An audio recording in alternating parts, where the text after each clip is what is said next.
Hello, my beautiful warriors of love and light, and welcome to this weekly reading from the 21st to the 27th of February. As we end the month of love, we have some interesting events occurring on this week. We have February 20th and 22nd, which is it started February 2nd, 2022. It's all the 222s. It's not going to happen for like hundreds of years, I think, again. So enjoy the energies of healing love, of twin flame energies, of coming into our own. It's the balance of the divine masculine, divine feminine energies. That is what's happening as we get closer to the end of the month and into this new year of the solstice. We often speak about the divine feminine energies rising, but really what's happening is the divine masculine is rising. We've gone through our trials and tribulations. I say we because I'm feminine at this stage of my life, in this lifetime, but the divine feminine, we all both have our divine feminine and divine masculine energies within us. So it's always within us. So the masculine energies within us, or the male that is rising right now, is the action, the doers, the movers and shakers, that part of us. So this on February 22nd, there is a Pluto return. Pluto is a death card in the tarot. Pluto is all about change, transformation. It's the destroyer planet, if you will.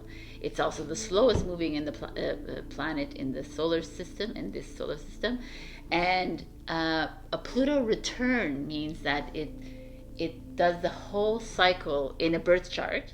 My Pluto return will return to the same place it was when I was born. So this is the Pluto return is happening in the United States right now. It's returning back to the same place it was in 1776 when USA was born. Now we look at every time we look at natal charts, your sun, your rising sun, your moon. I always talk about that. Well, it's not only people that have birth charts, but countries have birth charts. Continents have birth charts. So the US has this birth chart, and I brought out cards to show. So the sun, their sun is in Cancer. Their moon is in Aquarius, and their rising sign is in Sagittarius. So if we just look at that, even before looking at the Pluto return, the Cancer is all about home, about family. So this Pluto return is change. Pluto return is all about waking up, shaking up the areas of your life. So if USA's sun sign, which is the I Am card, this is what represents the USA, is their Cancer. That means there's going to be a shake-up in your home life, in your family life, in the way your relationships are with people, with love, with friends, So that is this beautiful energy showing up. It may not be beautiful for a lot of people, but a lot of people have already started feeling that. And it's the USA, but the USA has always been the superpower, has always been very influential on the rest of the world. So what happens in the USA will trickle, right? The ripple effect will happen, and I'm going to talk to you a little bit more about that ripple effect later. The Aquarius is their moon. Moon is their emotions. The healing. How do we water here? So they're pouring in the emotions, taking out the emotions, releasing the old emotions, bringing in new emotions, like trying to settle the heavier emotions of anger and judgment and manipulation and control kind of thing. So that destroying that kind of energy and bringing in the new energies of love and compassion. And then the Temperance is the rising sign. The rising sign is how others see you. That is your rising sign. It's the ascendant sign. This is the mastery, right? We look on the United States, we look on to America as the master. Even if people have a lot of shit to say about the States all the time, because that is what is the programming, is to shit on the United States. But they are the economic foundation of the world. They are everything, right? I mean, they're not everything, because every continent has everything, but they are an integral part of this earth. So this is the mastery, this is the healing, and this is the home. And Pluto's coming in and saying, well, we gotta shake some stuff up because it's not working. But also Pluto, if you look in their natal chart, it's in the second house. And there's all these houses, and the second house is about finances, securities, resources, values. So it's a shakeup of the economy, which we're all feeling it already. It's a shakeup of the financial system. Maybe we're going to head right into the quantum financial system. Who knows how long it's going to take. But there's a shakeup of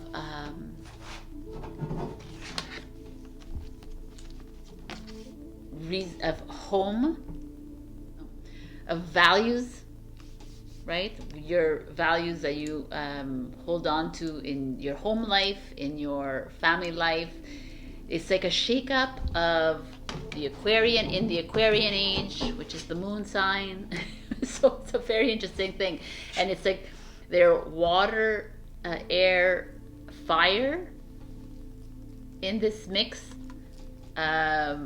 So a lot of elements happening. What does that mean? What is water? Could be tornadoes, could be hurricanes, could be flooding. Air is the same idea as a hurricane, a tornado. Fire could be volcanoes. So there's just a lot attached to a Pluto return. France had a Pluto return, and when they had their Pluto return, Napoleon died. And when Russia had a Pluto return, Stalin died. And in Spain, the dictator Franco relinquished his power on one of their Pluto returns.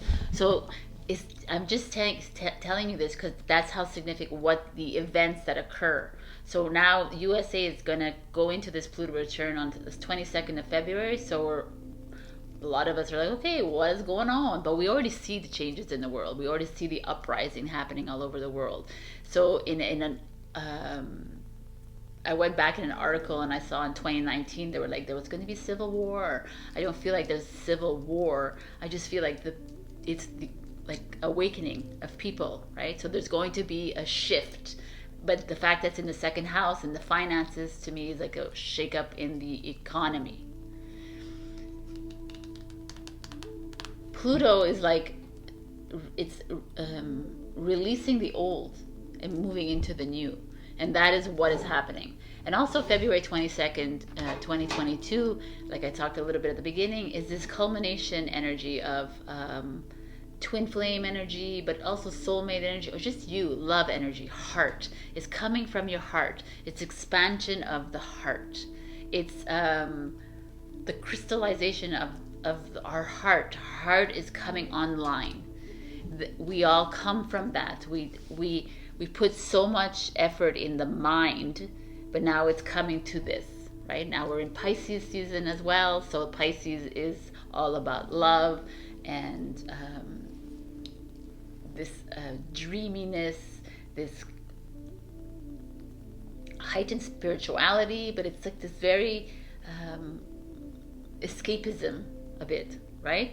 And that's where we're wanting to go all the time. We're like, oh, I want to go back to normal. I want to go back to the place that I want to go traveling again. I want to go live like this.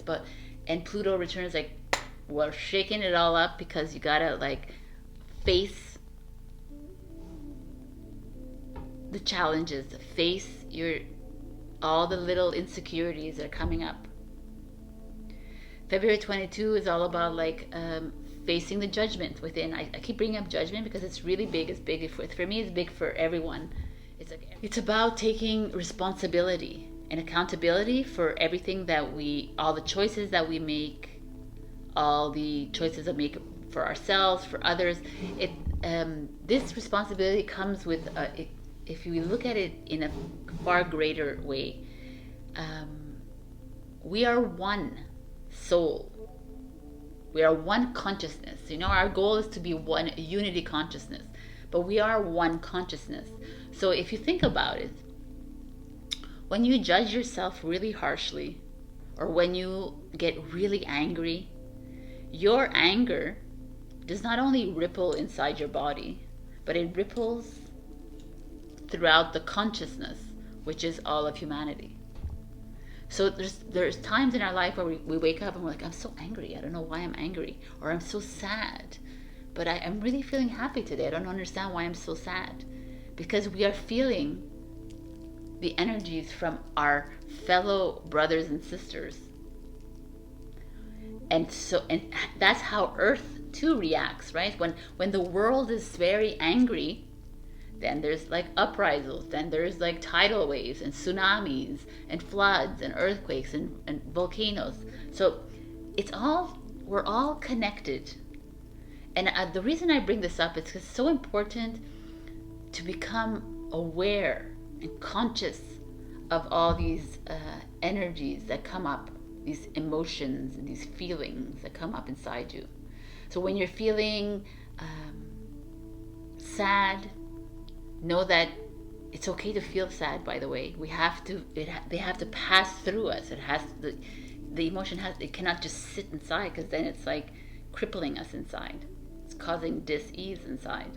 So it has to flow through it. So you have to acknowledge it and say, okay, why am I feeling this, and reflect on it, but let it pass through you. And then, but as it passes through you, you have to forgive it and release it with love. But what a lot of us do is that we release it, but release like, go fuck yourself. I don't want to see you ever again. Like you release it that way, but that reverberates your words and your emotions attached to that have reverberated into humanity and into Earth. And imagine that's 8 billion people doing that.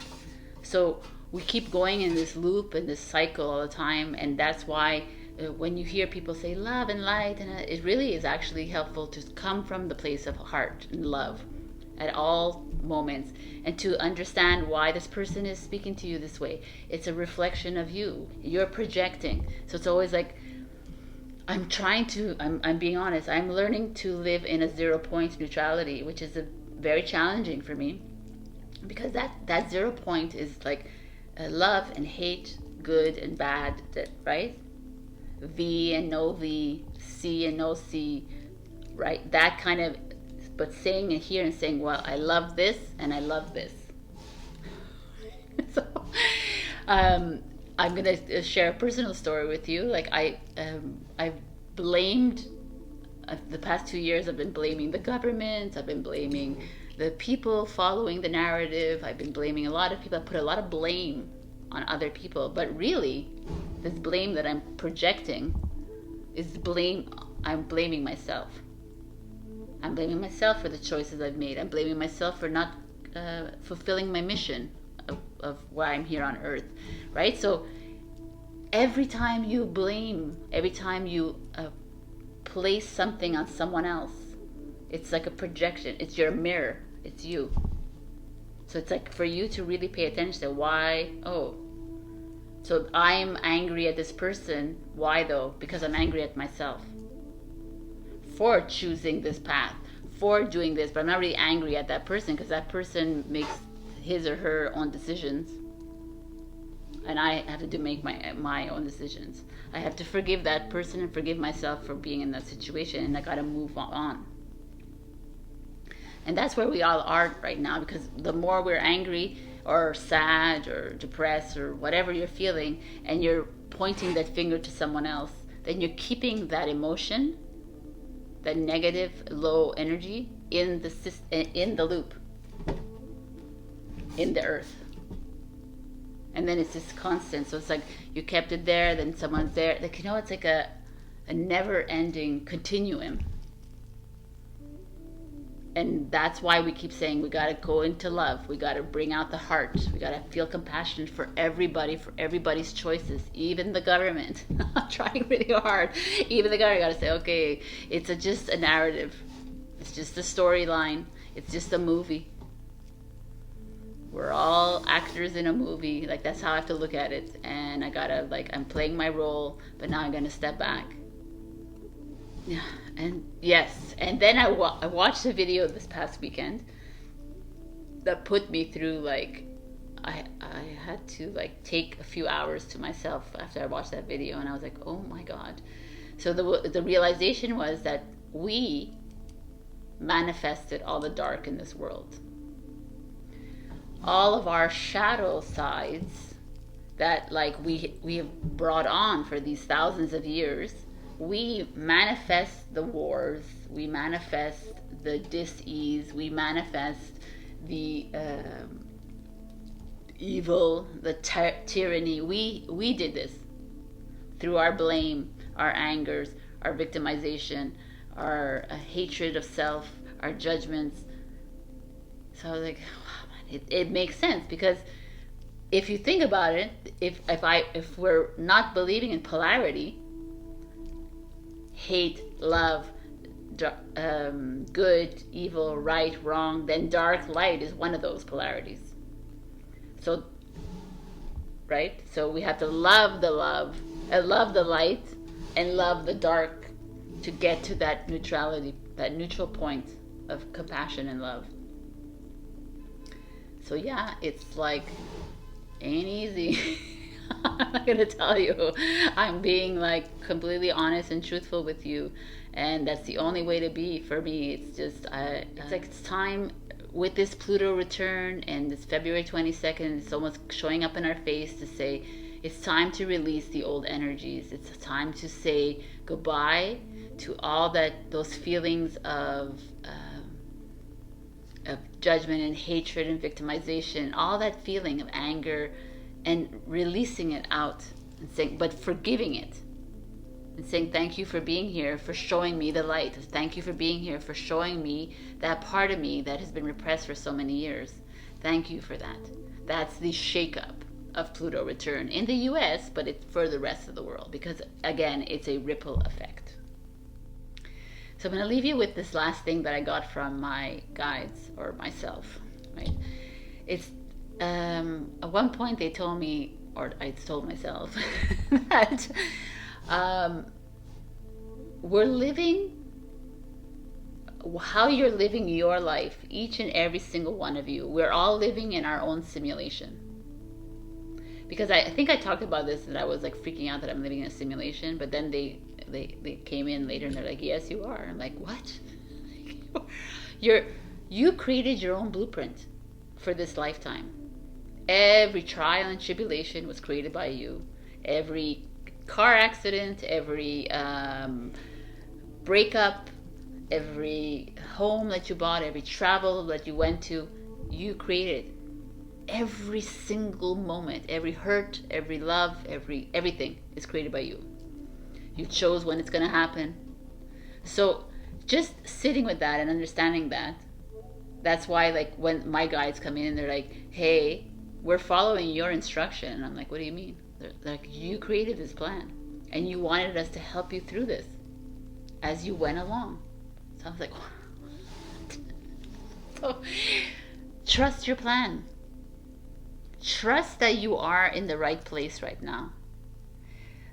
Too many of us want to, like, we wake up one day and we feel like we feel empty and alone.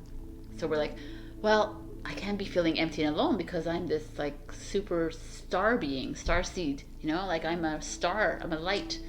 I can't be feeling alone, so I got to feel that, and I'm going to go seek love. I'm going to go do this, I'm going to go do that, instead of just being and feeling that loneliness. Feel the loneliness, let it come up, try to understand why you're feeling so lonely, forgive it and release it, and just live life as it is, because you created this lifetime. So even if someone comes in and treats you like a piece of shit, then you say, okay, why is this person treating me like this? Why do I feel like this? And analyze that and let it go. and continue on your day. Instead of trying to figure out, and I'm going to go fix this, I'm going to fix this, I'm going to do this, I'm going to do this. Like the multitasking is 3D, like it's linear. It's like meant to keep you in the loop all the time. We're always doing instead of just being. Just be. I keep getting that message for 3 years, and I'm like, can you just be? And I'm like, yes, no, right? So, okay. So just be. So it's an exciting time to be alive right now. I know it feels like it isn't sometimes, and it feels very repressing sometimes, but it's only because you're seeing it that way. It's time to step outside of the narratives and start to live your life the way you wish to live your life. Continue living how you feel is right for you. So I leave you with that. If nothing of this resonated with you, it is okay, because we're not all in the same simulation, right? We're all here, every single one of us. Like there's 4.3 billion of us, actual light beings on this earth, that are here for a purpose, to help Gaia. And I'm going to leave you with this little news flash so you can sit with this for a while. But in December 12, 2012, Gaia ascended to the 5D, the fifth dimension, and so did we. So we are already ascended, so we're not on an ascending journey. We are ascending because we got stuck in a loop, but because of all these insecurities and all these things happening to us, now that's what we're having to clear so we can continue this journey. So I'll leave you with that. I love you, and I'll see you in your signs. And thank you for listening to me. Also like, comment, and subscribe, because this is the last week before I give the love reading next weekend. And I will see you in your readings. I love you, and bye. Hello, my beautiful Aries. We got karmic clearing as your overall energy. So we are learning a lesson, it feels like, or a karmic relationship we're leaving behind. It's just like, feels like an old energy that is like around you for the longest time, and it's clearing away from you. It's something that is like maybe you've been working on, maybe you haven't, and you're starting to feel like clearer. You're starting to feel lighter. There's a feeling of obviously there's a feeling of karma at play here. So maybe a lot of us are ending our karmic cycles in 2022. So that could be that. You could be just raising your consciousness, and as you raise your consciousness, you realize other like older energies just don't resonate anymore with you in the frequency. So that could be it too. So let's just see what is going on in your life. Oops, I think I need a little crystal to keep it in place. All right. So we got the Tower. It just speaks of like something massive happening in your life, like very chaotic. Could be a divorce, a breakup. It could be something happened in your life that is traumatic. Could be a car accident. Could be a job loss. Something with money. It could be anything, right? Anything that is. Oh, we got the star next to it, which is Aquarius, which is shining light on something perhaps in your life. Let me just do. Ooh, we have the Seven of Swords energy.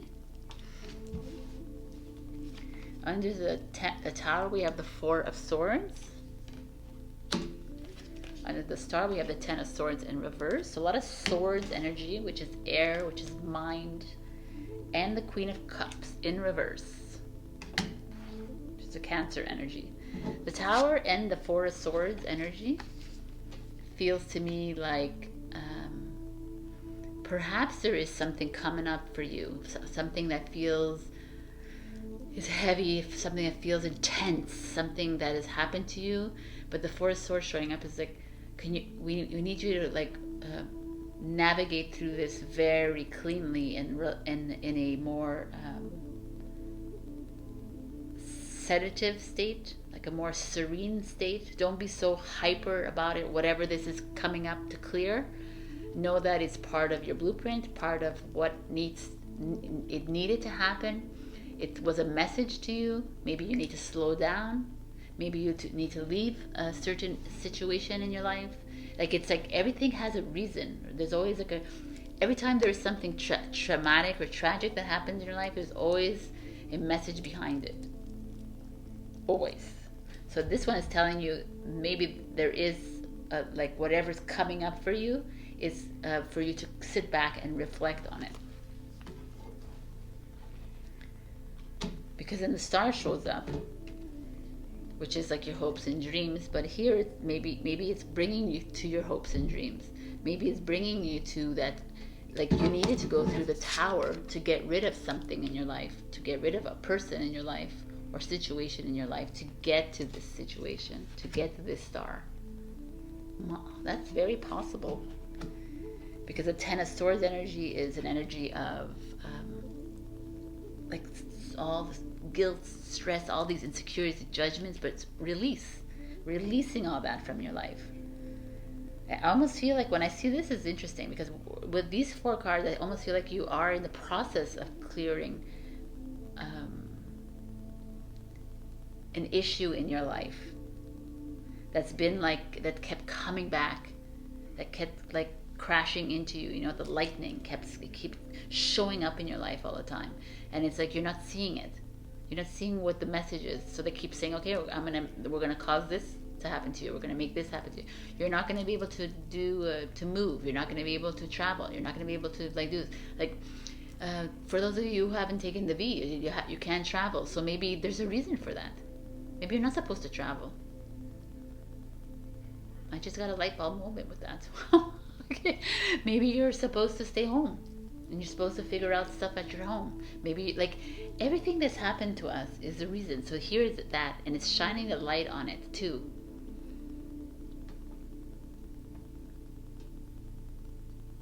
But what's interesting that happens in the future or whatever this energy is, the Seven of Swords shows up. And the Seven of Swords is usually, it's really pretty here, but it's usually an energy of lies and deceit and betrayal. With the Queen of Cups, which is mother energy. So some of you might, or a Cancer energy. Someone might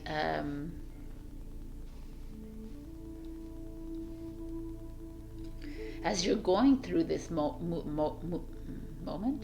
as you're going through this moment, and you're trying to clear something, there could be a Cancer, doesn't have to be, or a mother energy, or a mentor energy, or woman energy around you that is holding you back from moving into this clearing.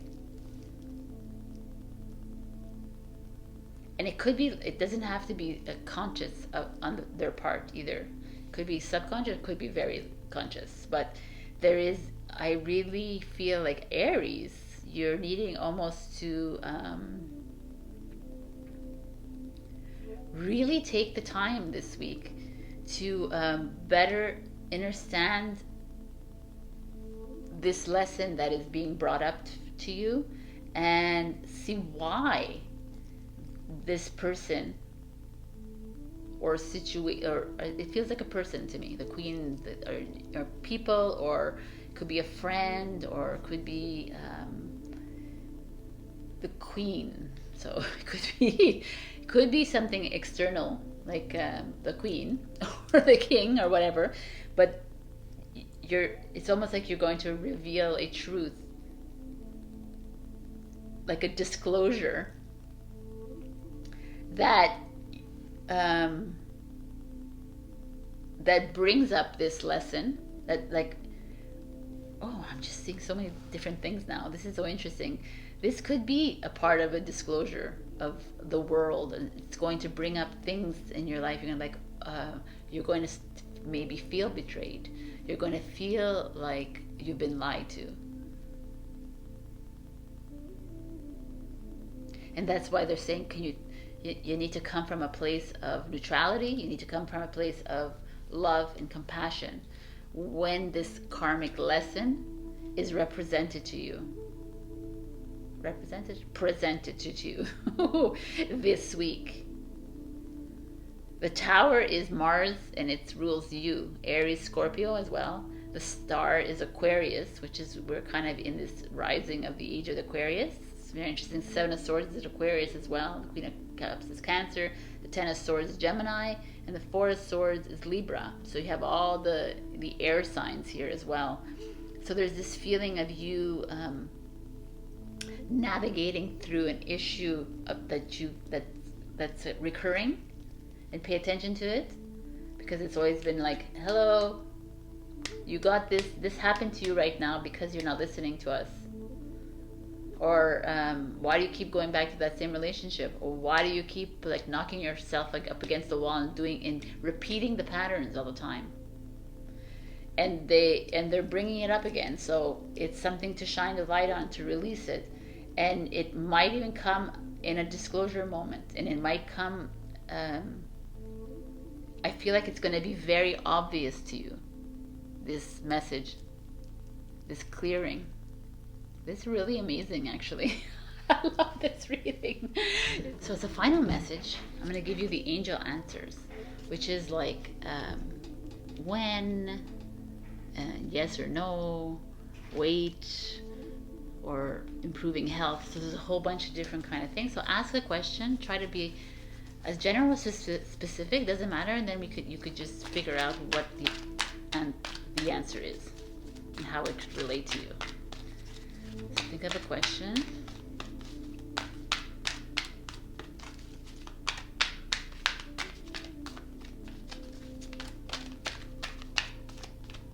All right, so pause if you haven't thought of your question yet. This is your answer. Yes, sir. And I'll show you what the bottom of the deck is too. Be assertive. I love it. I mean, there's no problem with you being assertive, right? So that's great. So this is like it for you. I love this reading. I hope that go check your rising and your moon. Your rising is how others see you, and your moon is your emotions, so that could help you. And do like, comment, subscribe, but also leave a comment, because this is the last week. I'm going to gather your names and get you a free love reading by the end of the week. All right, my beautifuls, enjoy and embrace whatever it is coming towards you. Take that time and start listening, and please, I love you. Bye. Hello, my beautiful Taurus. We got alchemical mutation. Alchemy is magic, is the bringing together of many resources. Mutation is the merging. So for me right now, if you're on this journey, I know that we are in the process of merging 12 versions of ourselves into one physical vessel.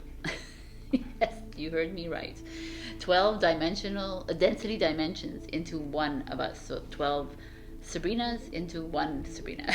So this came at an opportune time. I was like, wow, that's perfect. This is exactly what was happening to all of humanity, but here it's for you.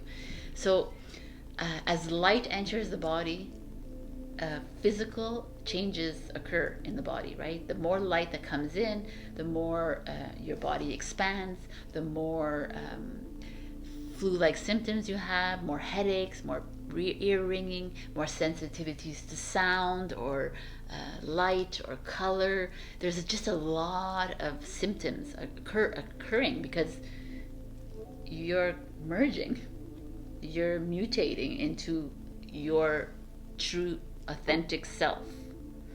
So like, wow. Right? So I wanted to read a little bit from the book because she's my favorite writer. And let's see what other guidance she has for us. Take some time away from meditation, interesting, spiritual studies or discussions, and energy work. Instead, simply be in nature or rest. All right. So basically, like I've been getting all these messages. It's just be just be with you and be patient and forgiving of all the energies that are coming together. It's we have already ascended, but we are in the process of it, right? We're in the process of releasing ourselves from these energies that are keeping us in the same loop over and over again. So, woo, gorgeous energy. So let's see what's going on, my beautiful Taurus. We got the Two of Wands. So a decision needs to be made. The Fool, taking a risk. The Knight of Swords, and when you take that risk, you're moving fast on it. The Hangman, but you'll be waiting around. This is okay. Let me just get this all done. The Knight of Cups, love, and the High Priestess.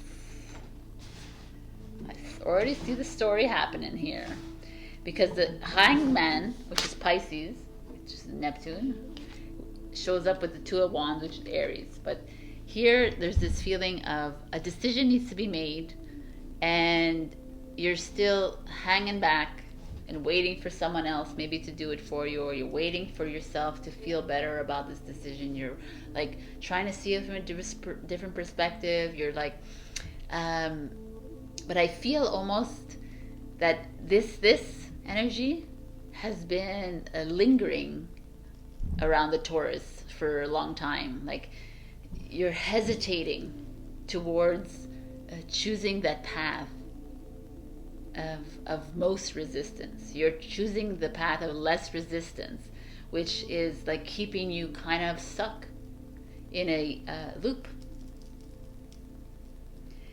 And the Fool shows up, and it's like, why are you like, the Fool is Aquarius, like why are you holding back? It's time to jump. It's time to move. It's interesting the Pisces shows up again, but it as the Knight of Cups, and the Knight of Cups energy is like take a fresh start in love and self-love. Some of you are holding back. Maybe you're holding back your love to self. Maybe you're, oh, let's look at this. Pisces energies could be very judgmental of self. Could be very, they like to live in a little bit of their illusion.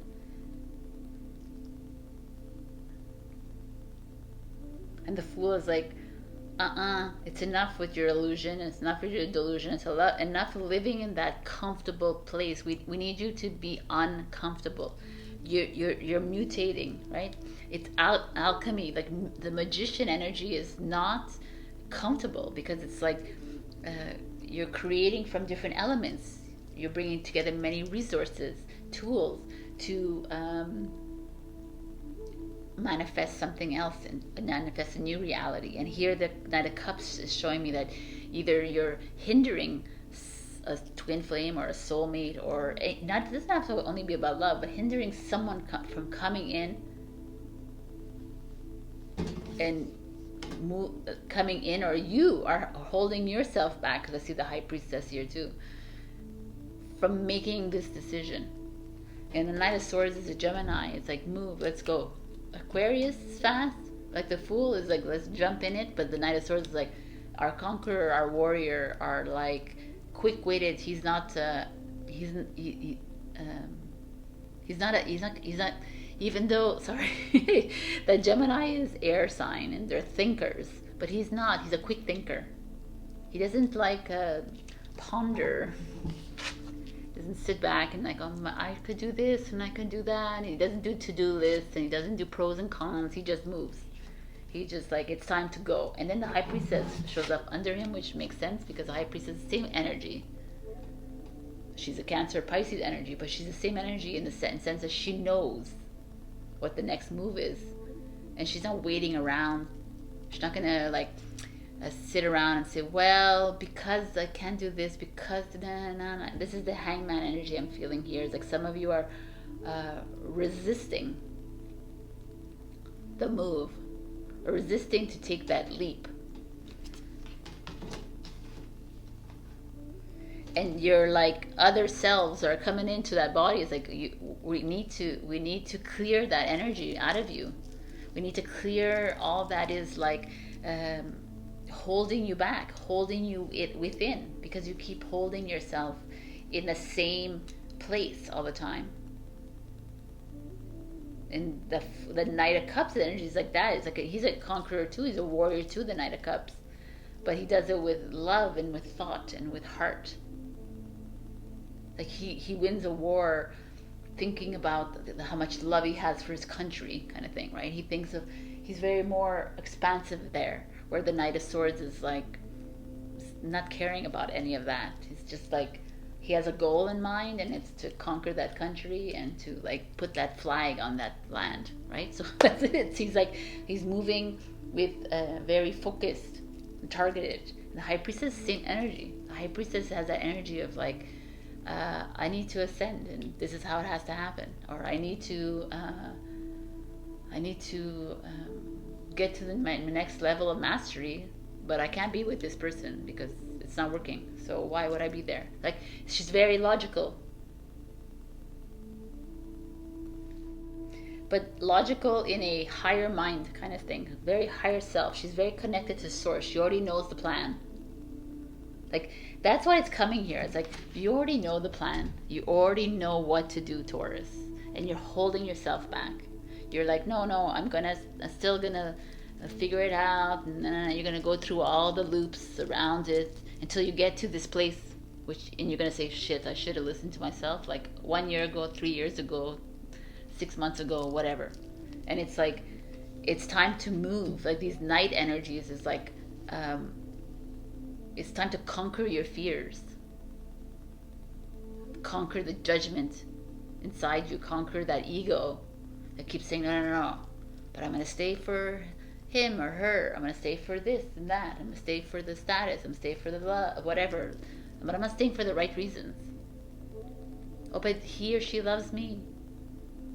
But I don't. But it's okay. Like that. That's that kind of energy I feel here. Or, I really love my job, but they treat me like pieces of shit, but it's okay. No, man. It's like, be the Knight of Swords energy and the Fool energy. Say, it's time to leap into that new. But into that knowing, though, because you know what to do, Taurus. That's the energy I feel here. And it's like the choice card. It's like you have to make that choice. You don't have to do anything you don't want to do, but... I love it, and I love that the 0 points shows up with the Fool here, and then the 2, which is a choice. 2 and 2.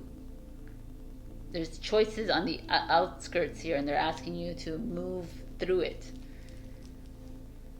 quickly at that. Stop procrastinating. It's not doing you any good. It's time to use that magic that you have inside you and to take that leap of faith. My beautiful Taurus. So I would like to, I took out the angel cards, which is like be assertive, improving your health, wait. There's also yes and no. So ask a question, see what's coming for you. For my beautiful Taurus, ask a question. Maybe I will do something for you. Since there's a choice that you need to make, I'm going to do A and B with these cards. Let's have fun here. So this is choice number 1, which is A.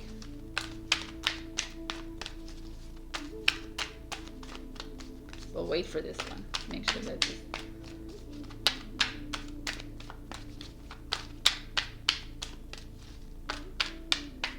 I'm asking my question too. Okay, so A and choice B.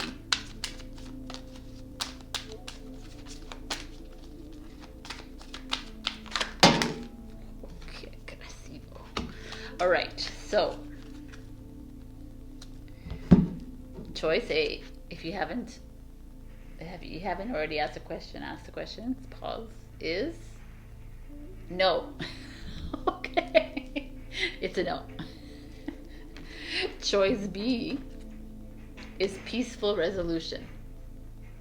It's kind of nice that you got these. These is exactly two opposites here. So one is no, and the other one is gone. It's peaceful resolution. I hope this helped you. That's your week this week. Remember, you're the magician. You're also the high priestess. You know what to do. I love you, and I will see you next week. And also comment, this is the last week for your love reading giveaway at the end of the week. I love you. Have a beautiful week, and embrace the changes that are going to start happening more and more in the world, and start trusting your knowing. I love you. Bye. Hello, my beautiful Gemini. We got 11 messages in the numbers. So that's why this is showing up here, is because you probably are getting a lot of messages when it comes to numbers, colors, orbs, people, words. People are speaking to you. People out of nowhere are calling you up and saying something to you. Like, there's just this feeling that you're getting a lot of messages around you, and obviously the numbers is showing up. So like I said in Instagram, every number has a meaning, and I'm gonna go through it really quickly with you. So one, if you see it, like I said in Instagram, if you see like a random number like 927, right? That's an important number, actually. 9 is the end of a journey. 2 is a choice, and 7, I said 127, it's so interesting. And 7 is a truth, consequences, having faith in yourself, spiritual, like standing in your truth kind of thing. But 27 is 9, so 9 and 9 is end of a journey. So there's always a message. So let me go through. 1 is a new beginning. 2 are choices, healing, harmony within relationships.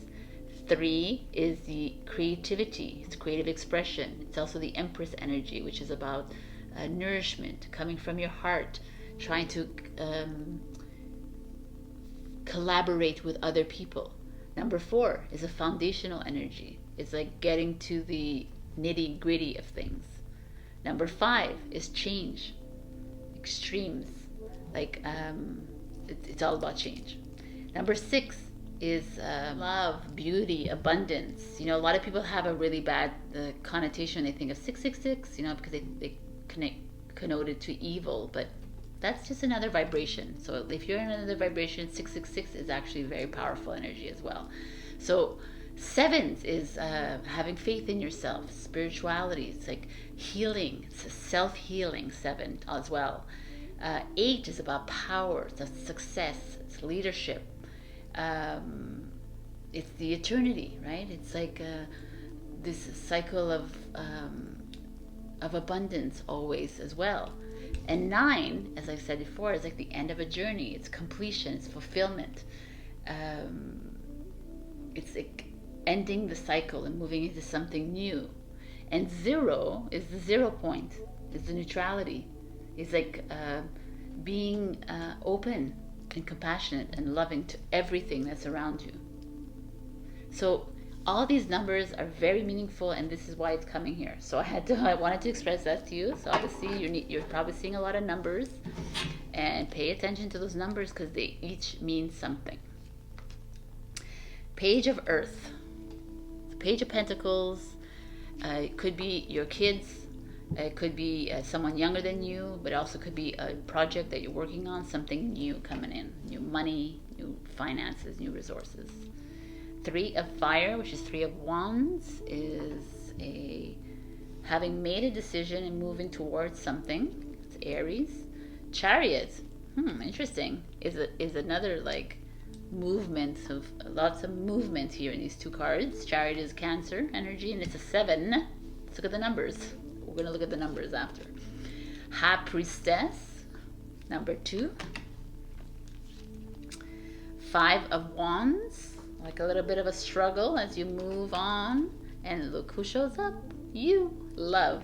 So I'm going to count the numbers. So 6 plus 7 is 13, plus 3 is 16, plus 5 is 21, 21, 22, 23. So 23 is 5. And what is that?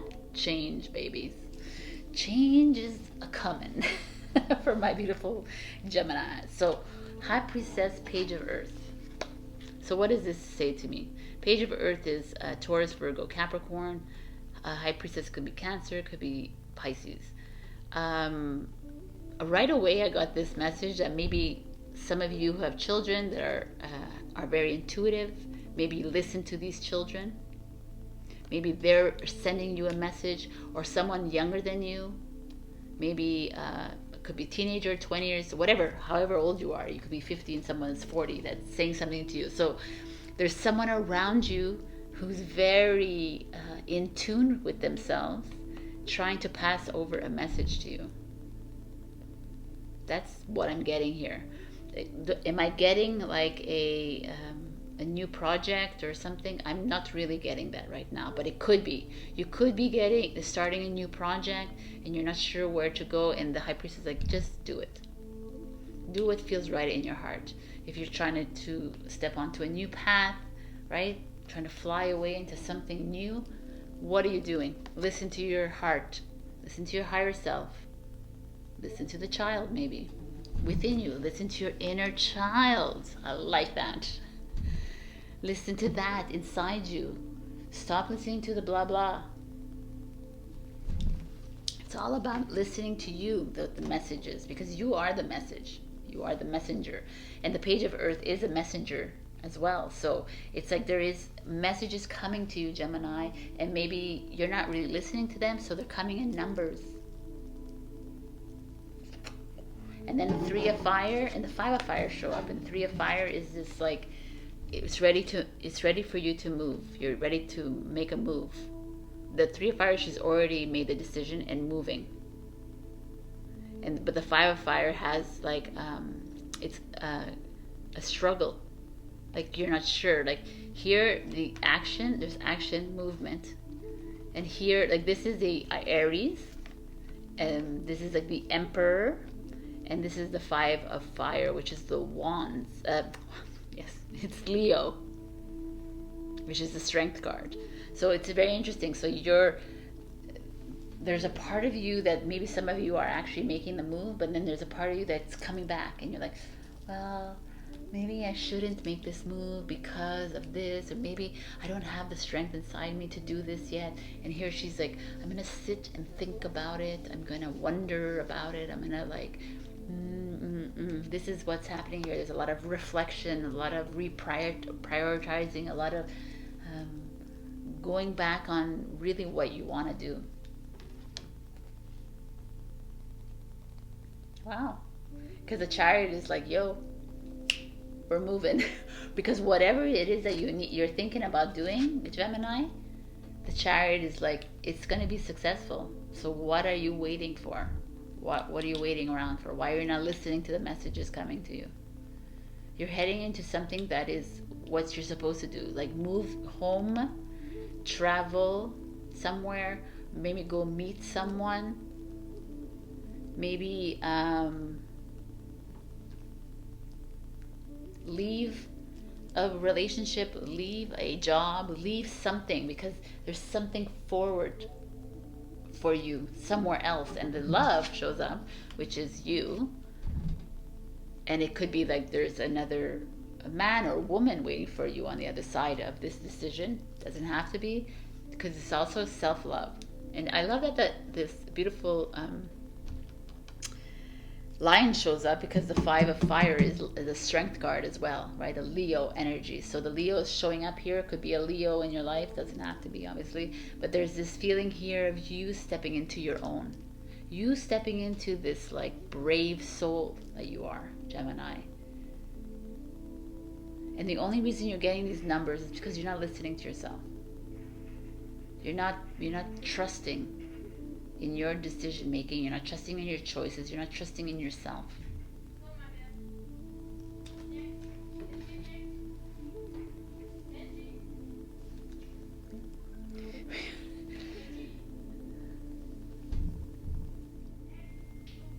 There's like the Lovers is a choice card as well.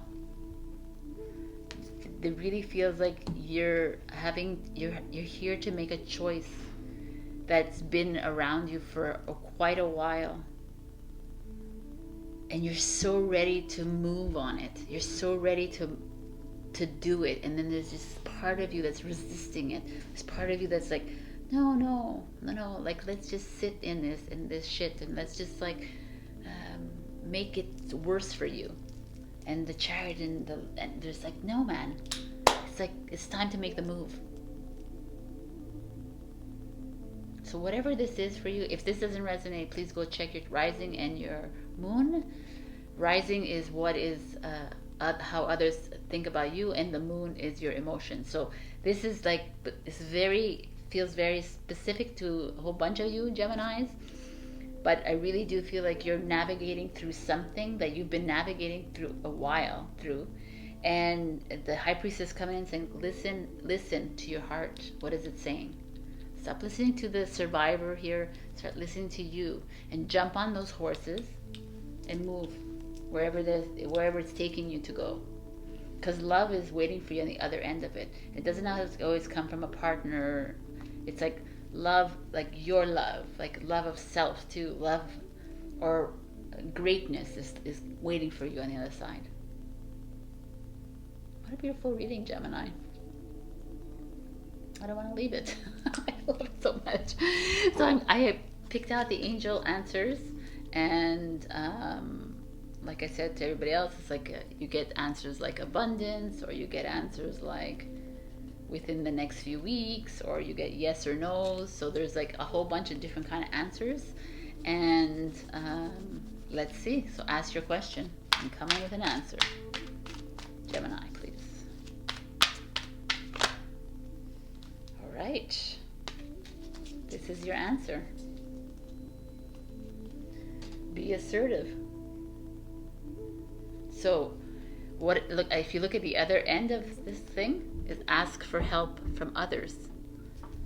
So that could be a very interesting answer to a question. Be assertive. So stand up in your truth. Stand up for what it is you believe in. Stand up in your knowing. I kind of like it, Gemini. All right, my beautiful twins. I will see you next week. Please leave a comment if you would like to be part of the love giveaway that I'm going to give out next week. Also, just love, and comment and subscribe as well if you haven't. Thank you so much for listening. This was a great reading.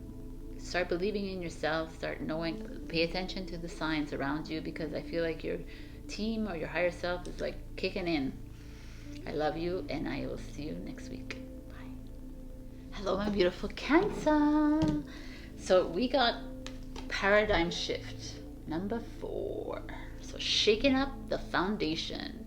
Paradigm shift is like a change of the timeline, a change of a frequency, a change of something going on in your life. Like you feel like a sudden shift in a relationship, in a job, in wherever you are in your area of your life, and you're like, well, what's going on? And it's like, it's okay. It's part of your contract. It's part of what has to happen. So I wanted to read from you. I can't speak it. I wanted to read from the book to you.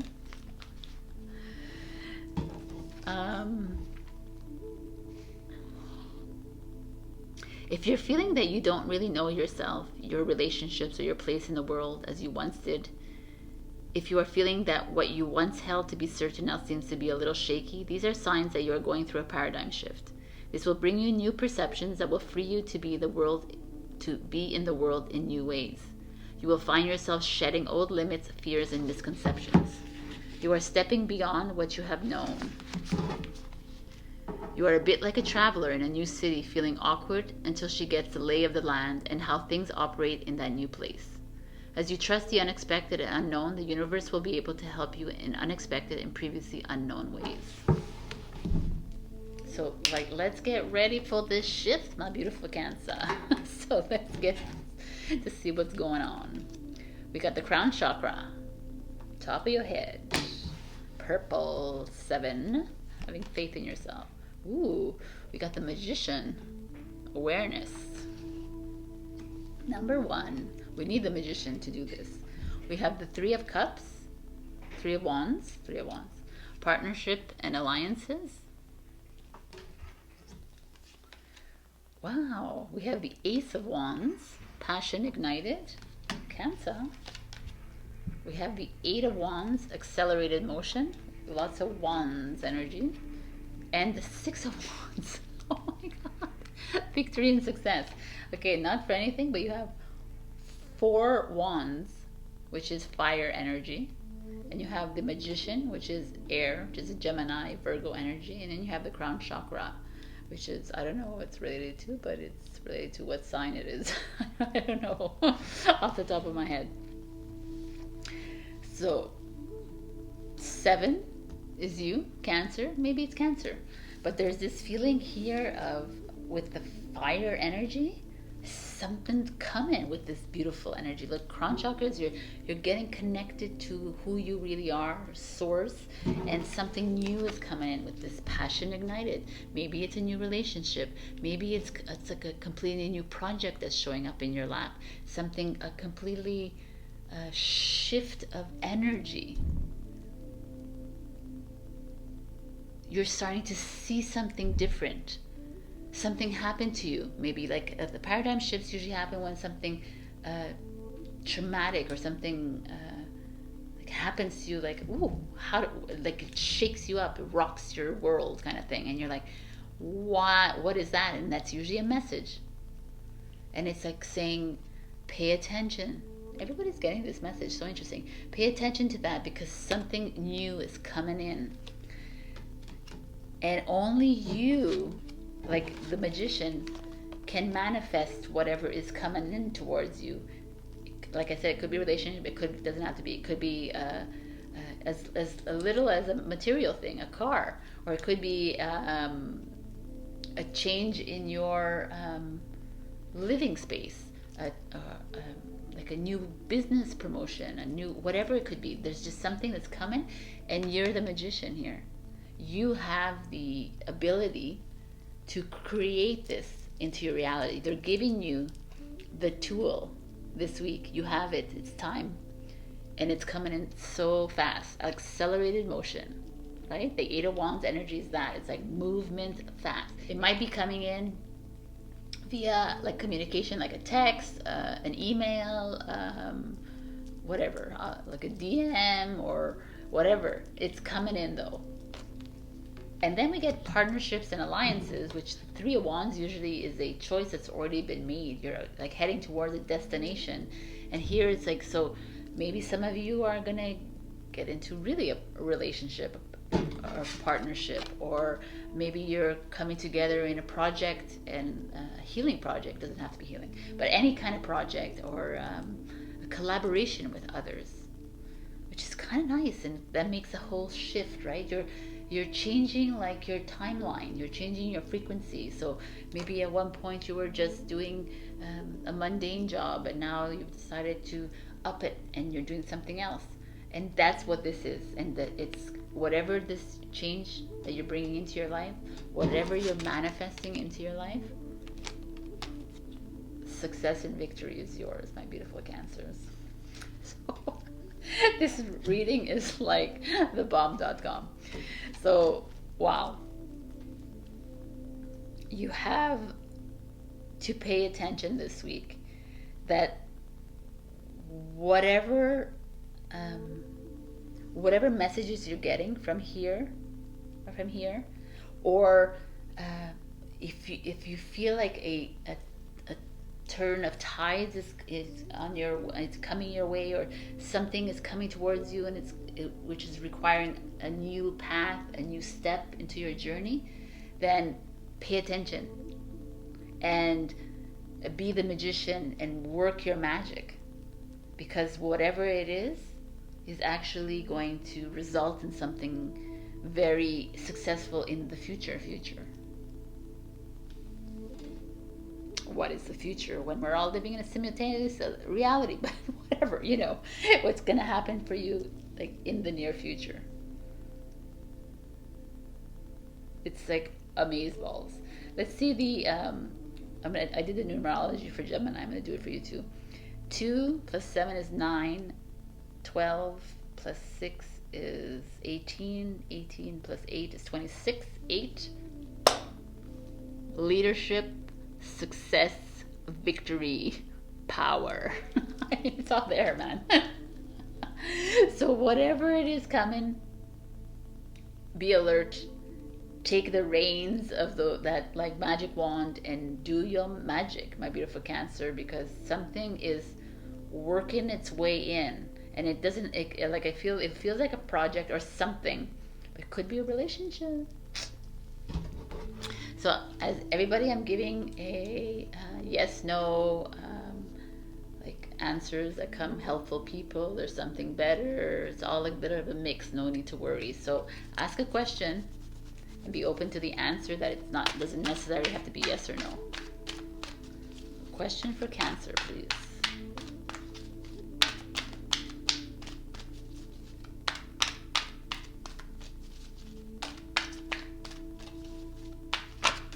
Ooh, you got 2. Huh. Should I make you do... So ask 2 questions. So question number 1 is perfect timing. And question number 2, if you haven't figured that one out, pause, is recovery.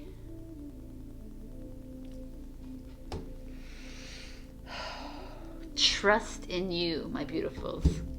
I like it. So this is 1 and 2. Perfect timing, recovery. Perfect timing feels like a yes to me, and recovery feels like rest. Think about it, reflect on it. Cancer, gorgeous reading. So so far these readings have been amazing. So open your chakra, open your crown, get ready for divine enlightenment. Get ready to work that magic of yours, because things are happening for you. I love you, my beautiful Cancer. Please comment. This is the last week for the love reading, the free love reading that I'm going to give at the end of this month. Also comment, because you love me and I love you. So like, comment, and subscribe. I will see you next week. I love you so much, Cancer. Bye. Hello, my beautiful Leo. We got Eternal Now. Big cards. Living in the present. I wanted to read from the book for you because I love her and her words. So, dear one, have your thoughts become trapped in the pain of the past? Have they been drifting towards possible futures? If too much of your energy is pulled away from the present moment, you diminish the power you have to create what your heart desires. Creation doesn't happen in the past or in the future. It happens in the here and now by the choices you make in each moment. Even now, in reading this message, you are choosing to be present, to bring your energy into the eternal now, stimulating the law of attraction into action. As you relax in this moment, trusting that the past is over and the future shall be truly wonderful, you can more easily energize your dreams, visions, and heartfelt desires. The universe believes that you are deserving of a spiritual gift. To accept the gift in whatever form it takes, you will need to be present, to have enough stillness of mind to recognize it. Your gift might be a piece of guidance and inner knowing that changes your outlook permanently. It might help you truly know in your heart that your divine destiny is already unfolding and your spiritual success is inevitable. It's not a question of if, only a matter of when. Nice. All is working out as it is meant to be, even the things you don't quite understand or find hard to accept. That is such a beautiful message, because we are all being asked to live in this present moment. This is like we're being asked to live in the here and the now, and stop thinking about what the next step is. If you listen to my intro, it's exactly this as well. It's like we're always like trying to create our next steps. Like that's how we've always lived our lives. Like, okay, what's next? How do I fulfill this? How do I do this? Instead of just being, just live.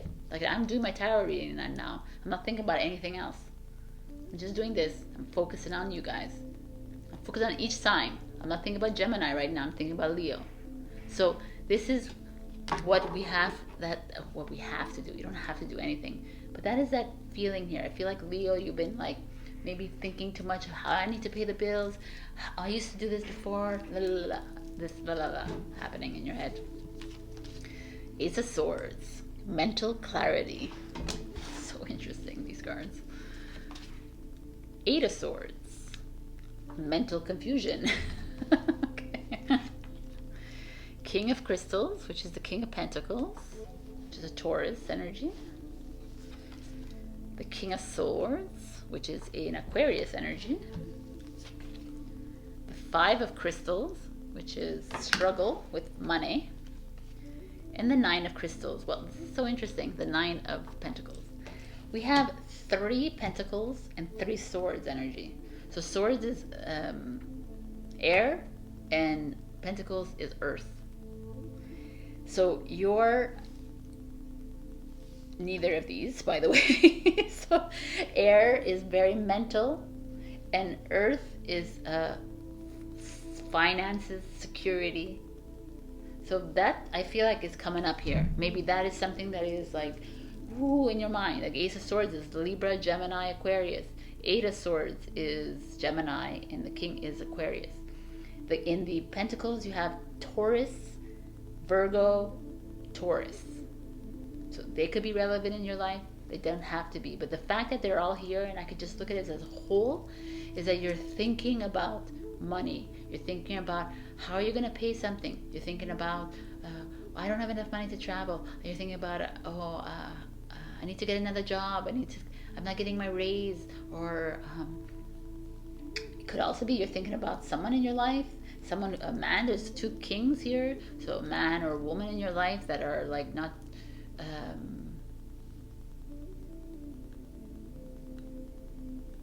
who are too focused on money. That could be that. There could be that energy here. But let's look at this. Take this apart. The Ace of Swords and the King of Swords is this energy of getting clear, but communicating clearly with somebody.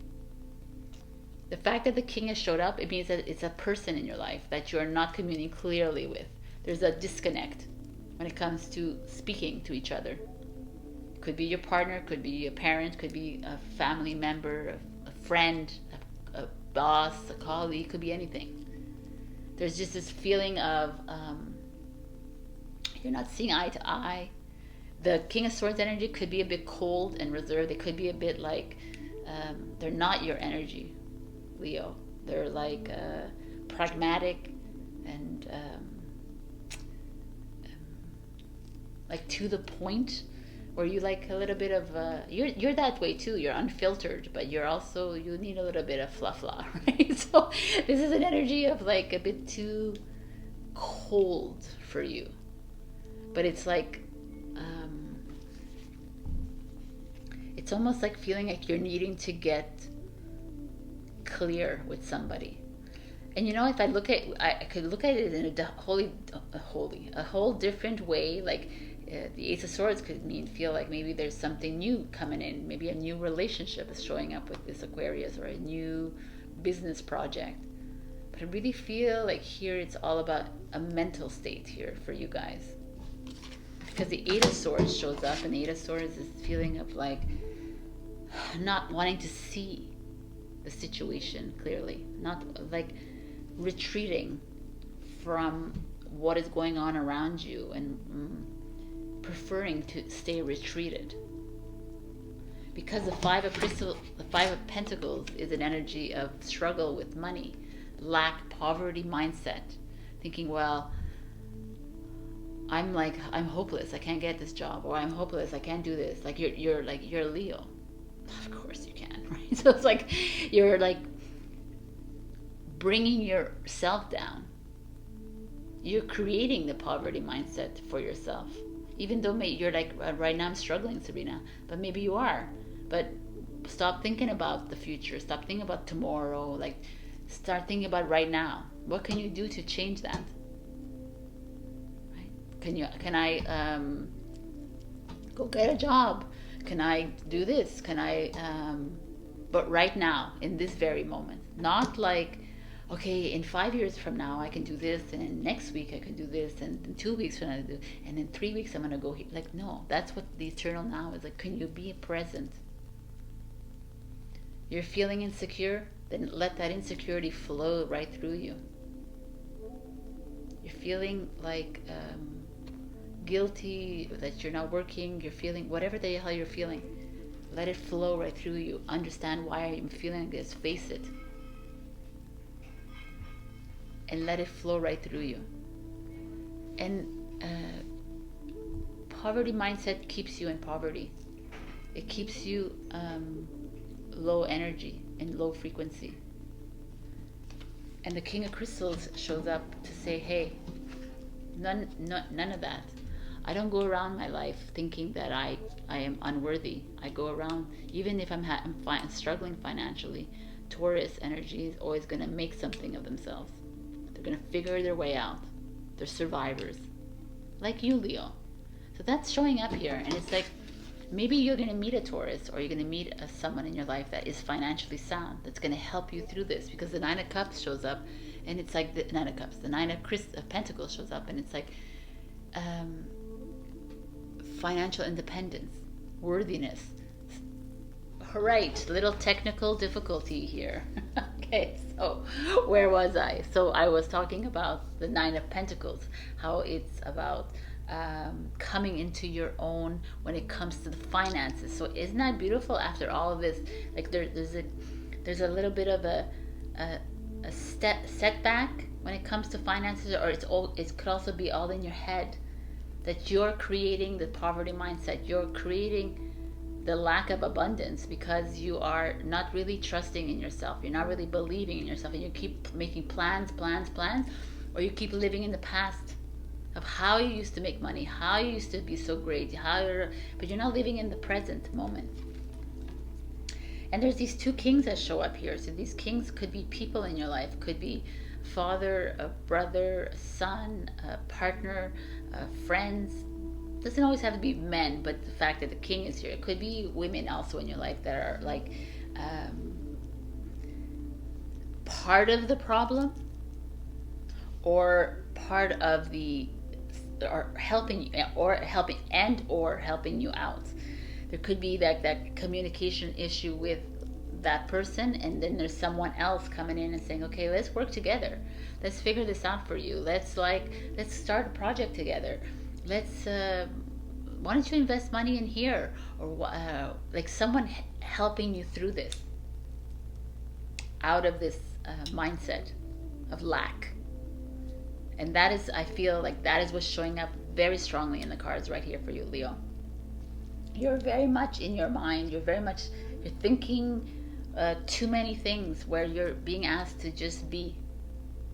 Like, shut down the mind. Go into your heart where you are, Leo. And just live day by day.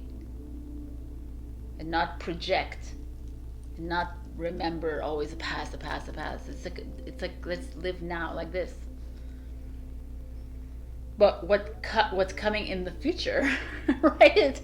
It looks really good. It actually, like, you're coming into your own, because you're stepping outside of this mindset. Maybe or someone. I feel like someone's going to come in and help you, or someone's going to give you something. You're going to be rewarded with like a promotion, or a raise, or money coming from the government, or money coming from somewhere, an accountant or something that's coming in, that's going to help you, propel you to the next step. So with everyone else, I'm giving them angel answers. So you ask a question, I'm going to give you an answer. So you get answers like random, like trust, yes, peaceful resolution. You get let go. So we're going to there's a whole bunch of different answers. So think of a question that's kind of open-ended, that you can get one of these answers. So Leo, a question for Leo, please. Whatever comes out. All right, I got the answer. So what is the question? If you have it, this is your answer. Not the right time. But ask another question. I'm going to give you the back of the card, the back of the deck. Ask another question. You got it? Okay. This is the answer. I like it even to get a once again. What does that mean? Okay. The fact that it said not the right time, whatever it is that you're working on, it's not the right time, but abundance is yours. So you can look at it as a one question thing or the two question thing, but I feel it feels really good to me, this abundance thing coming in for you. So this is exactly it here. It's like not the right time, but abundance is yours. All right, my beautifuls. Just be present. It's all about you. What's happening right now, in the next hour, in the next day, but not like such long term, not going back now. Things are working out for the better. They're working out great for you. It's like just get out of your head and get grounded. All right, my beautiful Leos. So I hope to see you next week, and please do check your rising and your moon sign. Also leave a comment. This is the last week for the love giveaway. If you leave a comment, then you go into the little giveaway basket. Right, so I love you, and I will see you next week. Bye, Leo. Hello, my beautiful Virgo. So we've had so many weeks of beautiful things, and last week was a little bit wonky, and now this week we got the dark night of the soul as your overall energy. But if I remember correctly, you have a really good here. So let's just start with this dark night of the soul. That dark night of the soul happens when you are having to face something uncomfortable in your life, something that it's a recurring cycle that keeps happening in your life, like a pattern, a behavior, what have you, and it keeps showing up, an insecurity, a judgment, a broken heart, a guilt, whatever, an ego, just keeps showing up, and you're like a sadness, anger, anxiety, and you're like, why is this always showing up in my life? And then you keep pushing it away, and now the dark night of the soul is like, no, you're not allowed to push it away anymore. Now it's time to live through it. It's time to face it. What is it? Why is it here? Like, face it in a way like, what do I need to reflect on? What do I need to change in my life? Right? So I want to read a little bit in this book, because everybody goes through a dark night of the soul, and it's very cathartic to do that, by the way. It's amazing. You get to clear so much energy outside of you when you go through this. I want to read a little bit what it says here.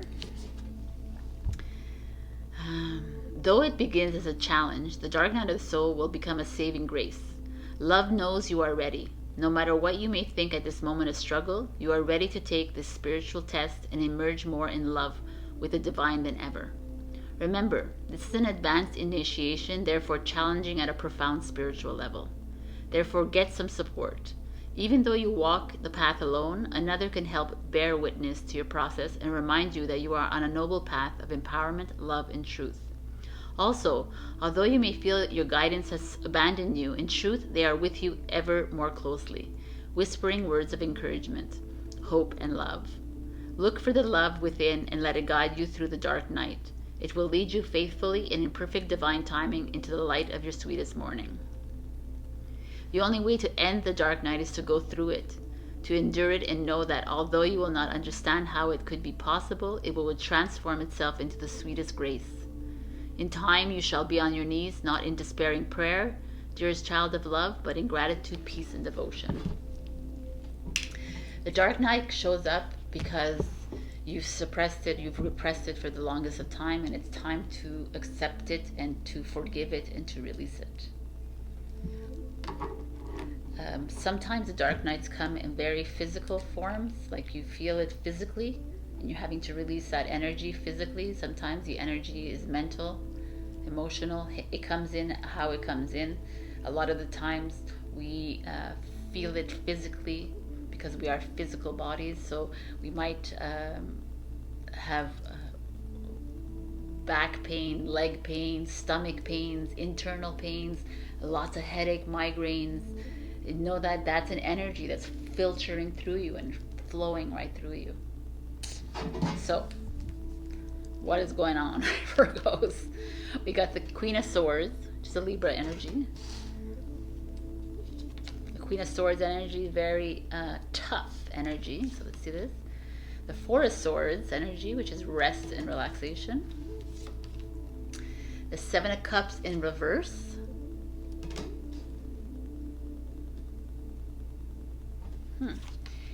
The Four of Cups.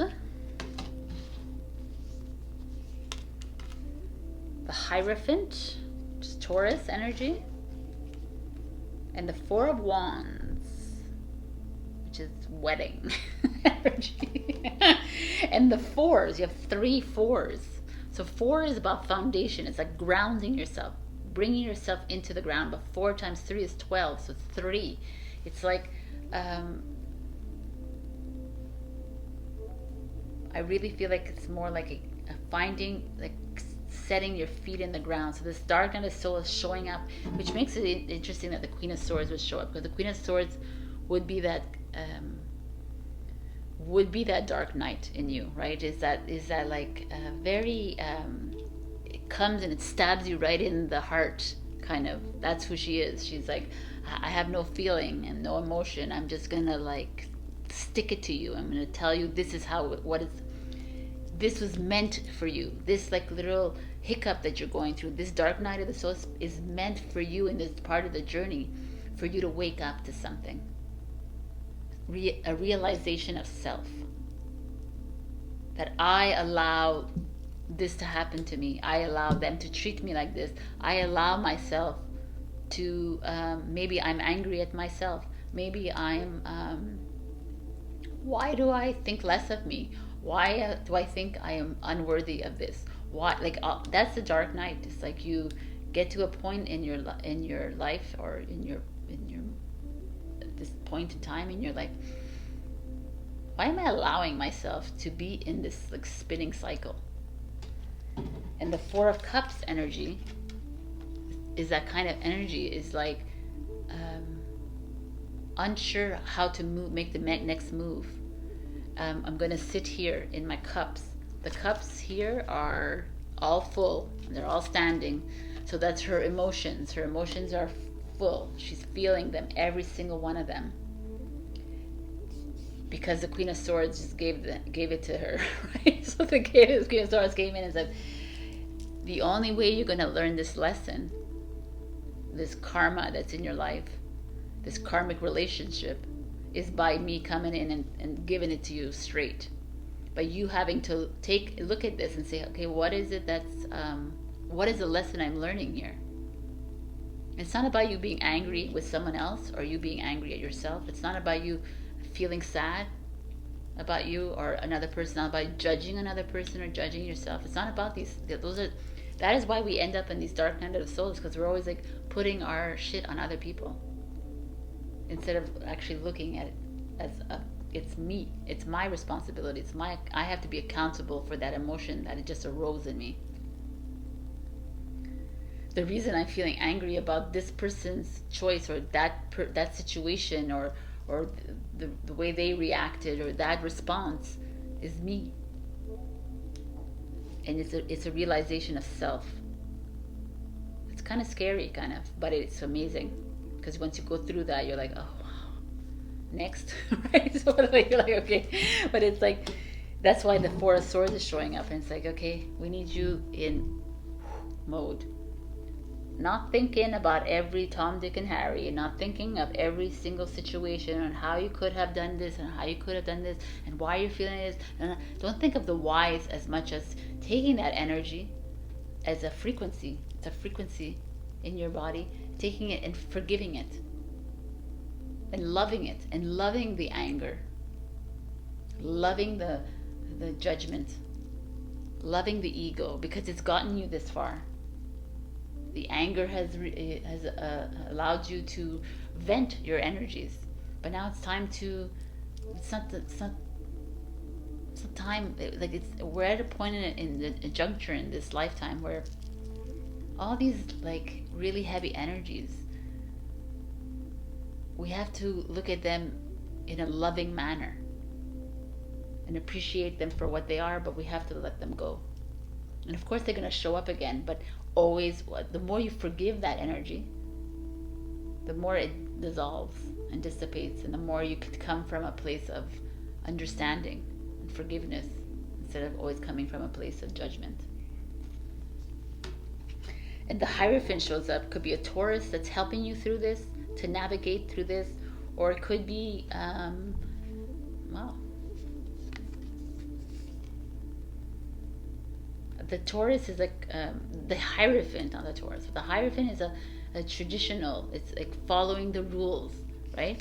And it's like you saying, no, I really don't think the rules are not cutting it for me. Like I'm not able, I don't want to do what I've always done. I want to do something different. And the Seven of Cups, which is all about opening yourself up to different options, it's in reverse. So I almost feels like, to me, that's a resistance that's on your part. You're resisting what is showing up in your face. You're resisting the dark night of the soul. The soul is showing up in your face. You're resisting. You're like, no, I'm angry and I'm allowed to feel angry, and that's all. That's it. Done. I'm F them, F the situation, F everything. I'm depressed. Am I allowed to feel depressed? F, like you're just doing this. So, okay, it's done. I'm over it. Out. Next. Instead of really facing it.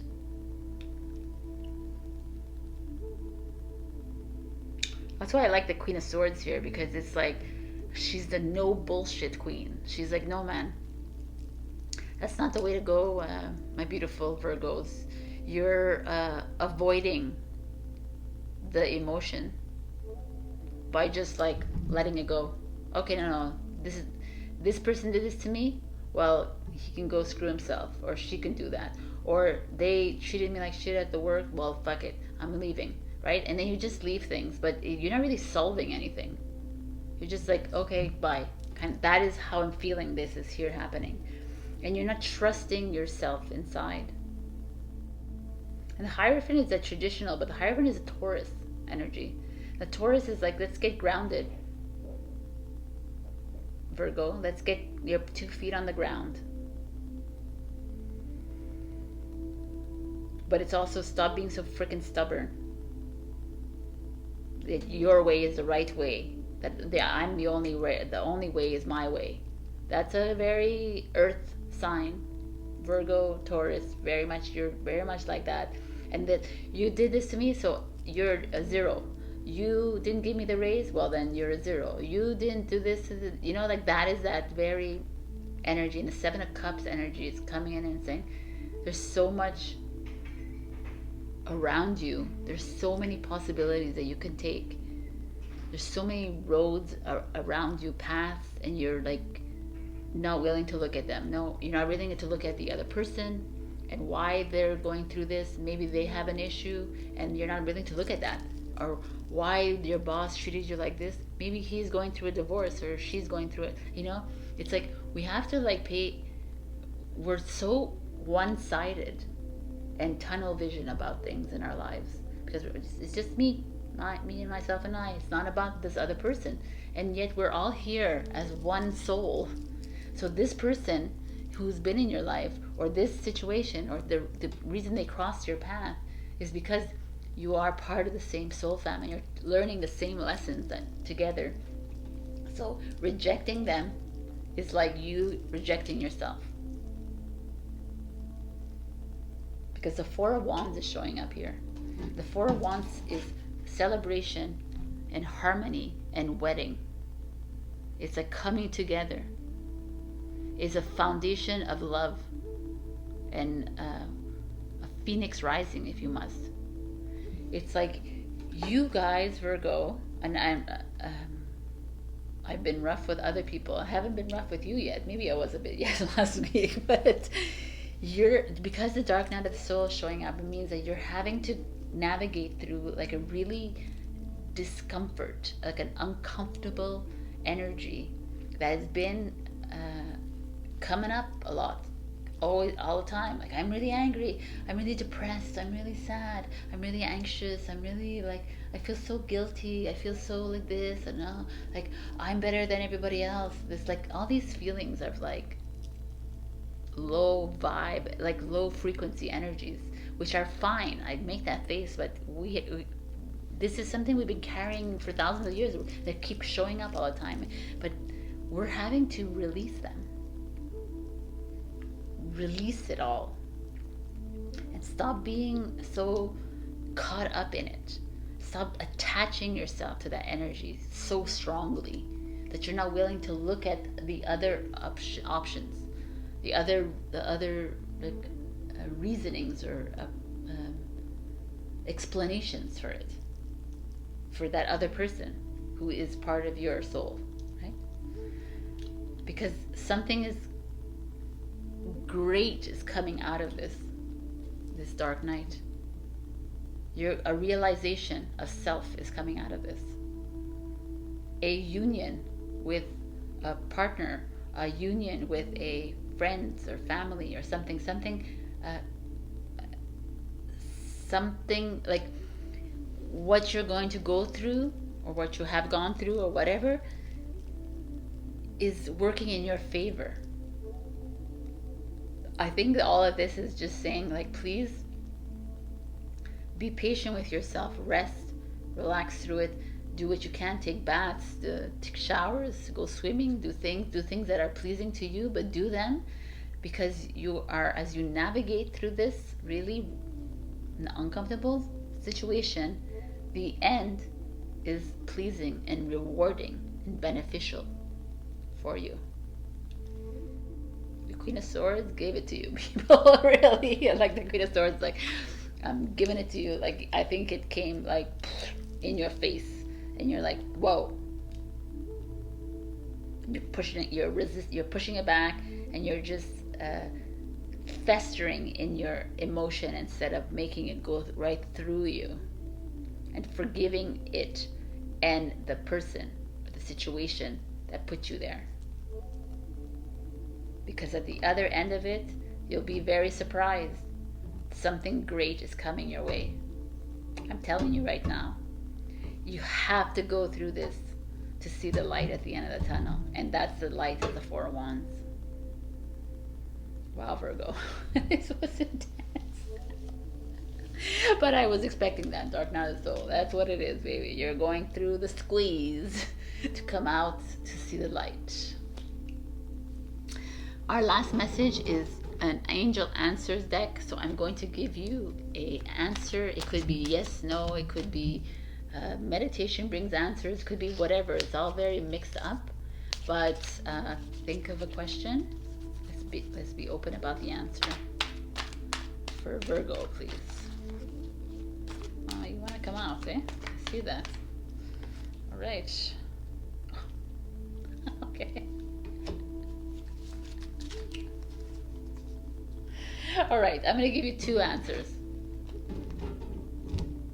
So come up with the first answer, question. You got it? This is your answer. Meditations brings answers. I just said that. So they're asking you to go in and meditate and listen to the first answers, not what you're putting in your mind. When you clear your mind, you listen to what's coming in. The second question is this. Got it? This is your answer. Reconsider. Those are your answers. I hope that helped you. Be strong. Go through it, but please go through it. It's the most rewarding thing that you could do for yourself. Go through it as much as you can.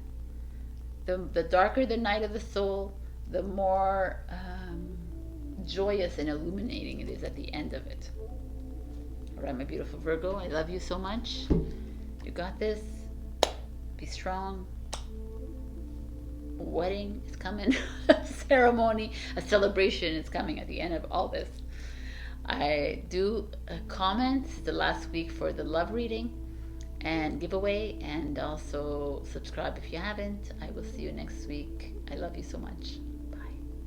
Hello, my beautiful Libra. So we got initiation by fire. You got number 22, which is an angel number. Initiation by fire speaks of finding that fire within, being that phoenix rising from the ashes, like going through something that probably you had to burn things away in your life. You had to blaze through things in your life, but you are, the culminative energy is like winning. So let me read from the book to get you the exact meaning of this card. So what is she saying here? A new life is a blessing, but that doesn't mean it is easily won. Sometimes the process can be challenging to the mind, even while the heart trusts in what is taking place. Whatever has been your stronghold in life, such as family, a marriage, job security, a talent, or something that you have used to define yourselves,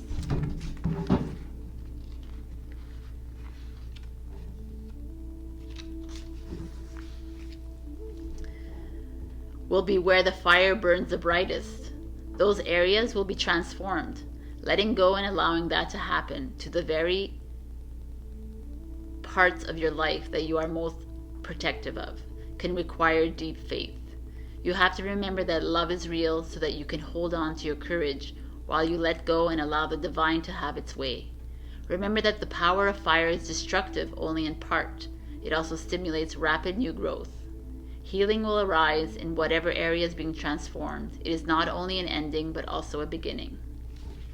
Boom. Wow, that's amazing energy. So it's this feeling of burning down something old, an old energy, whatever area of life, and now bringing in something new. So let's see where that is in your life this week. We got the Nine of Swords energy. The Nine of Swords is like the most depressing card of the tarot, in the sense that it's like a lot of anxiety, a lot of sadness, a lot of this. But if you see in this deck, she's flying high. She's like, I got this. I'm standing in those thoughts and I'm allowing it to flow through me. It's a Gemini card. Five of Pentacles. Poverty mindset. Lack of thinking that you don't have enough money.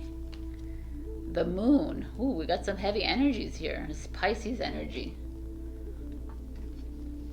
Let's see. Five of Swords. This is the Aquarius energy. Ace of Cups. New love.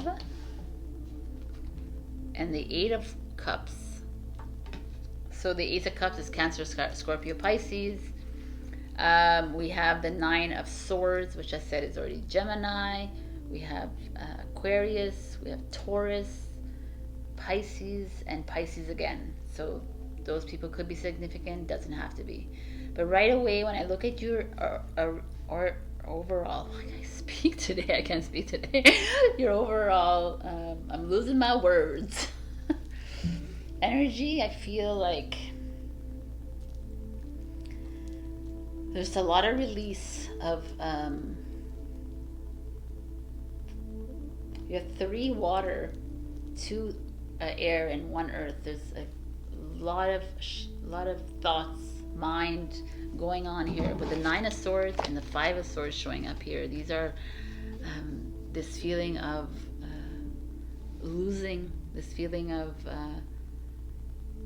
you may have won the battle, but you felt like you lost it. You feel like you're like a bit lost.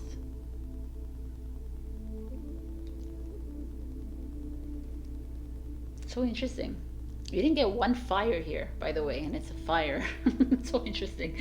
So you're like being here, it's like you're not in the best places of your life right now. You're feeling directionless. There could be someone around you keeping you flightless, like down, unable to move and unable to expand. You have a lot of thoughts. There's a lot circulating in your mind. There's just a lot of like old energies, or even present energies that you're like, oh my god, what do I do? What do I do? I don't know what to do. You're like this. You're very much this right now. A very confused state to me. And then the 5 of Earth shows to me like you're worried about the finances. You're worried about your next steps. You're worried how you're gonna pay this. You're worried about like something coming in your life. But yet you have the Ace of Cups that shows up underneath that, which could mean that you actually maybe have met somebody and you love, but they don't have a lot of money, or you're depleting your money finances with this person. So there could be that. There could be maybe you have you're struggling with money because you've had you have new babies, or something new was born in your life, a new business was born in your life, something new is on its way in, but yet you're like struggling a lot. And you have the moon that shows up too. The moon is that feeling of burying your emotions. You're not trusting yourself.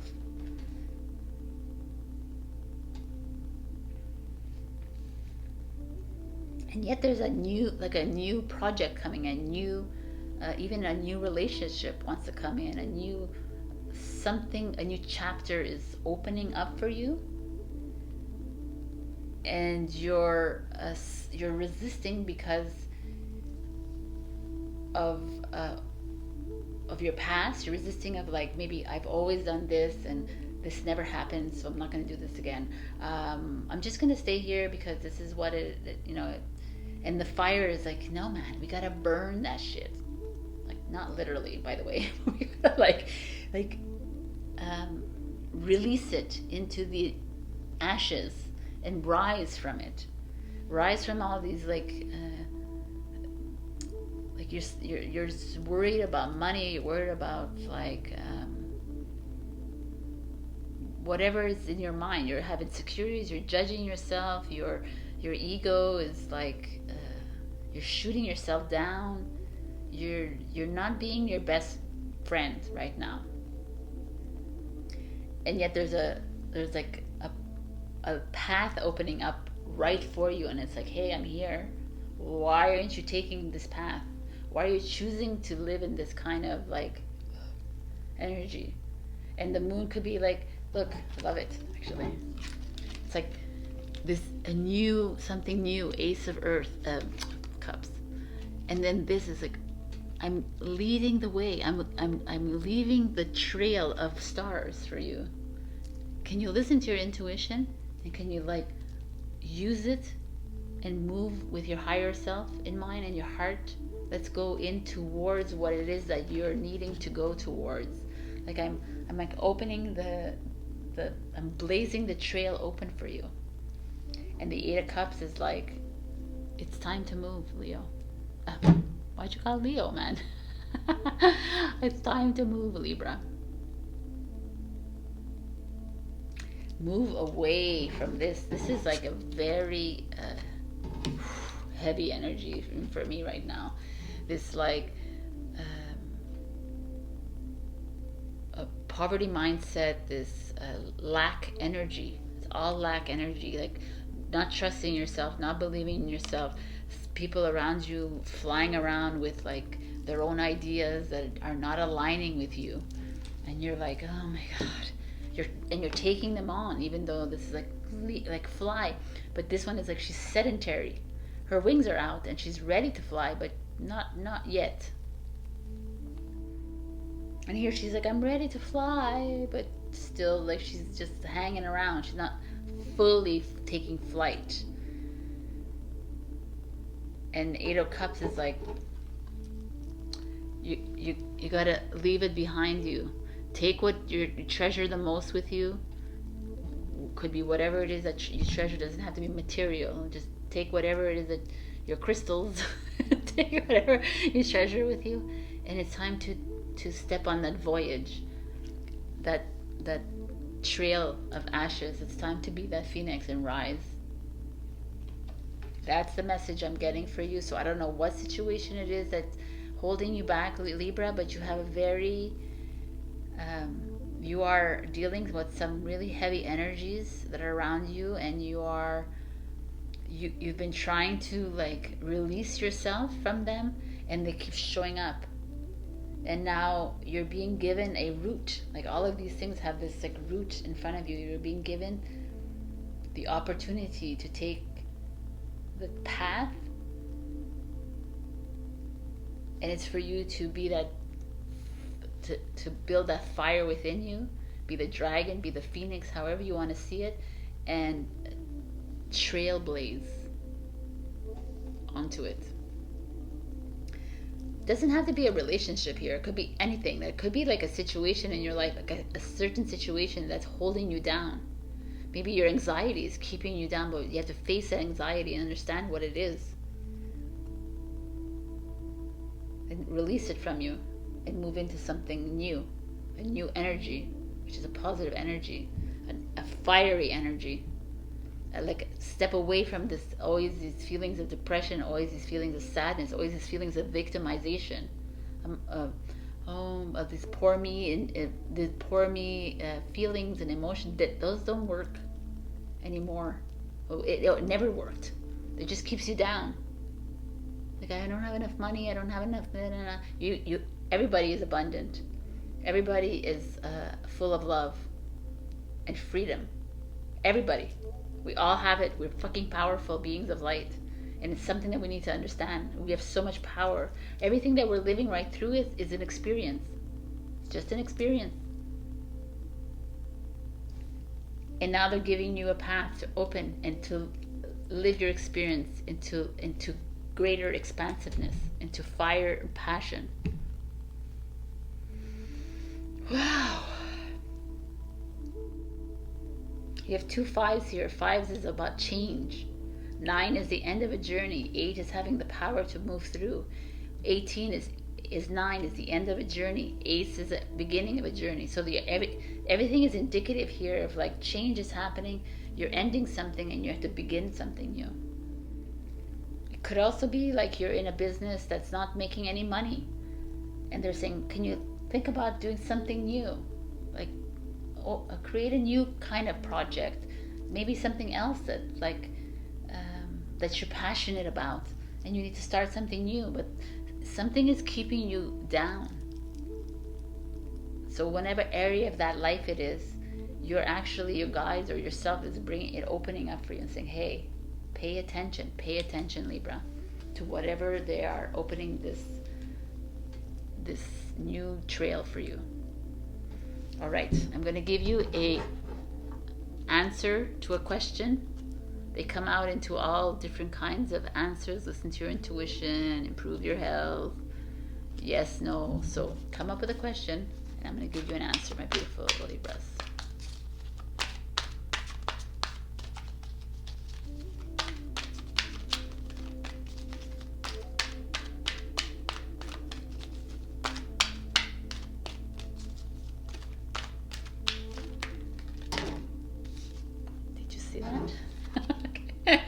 So, what was your question? This is your answer.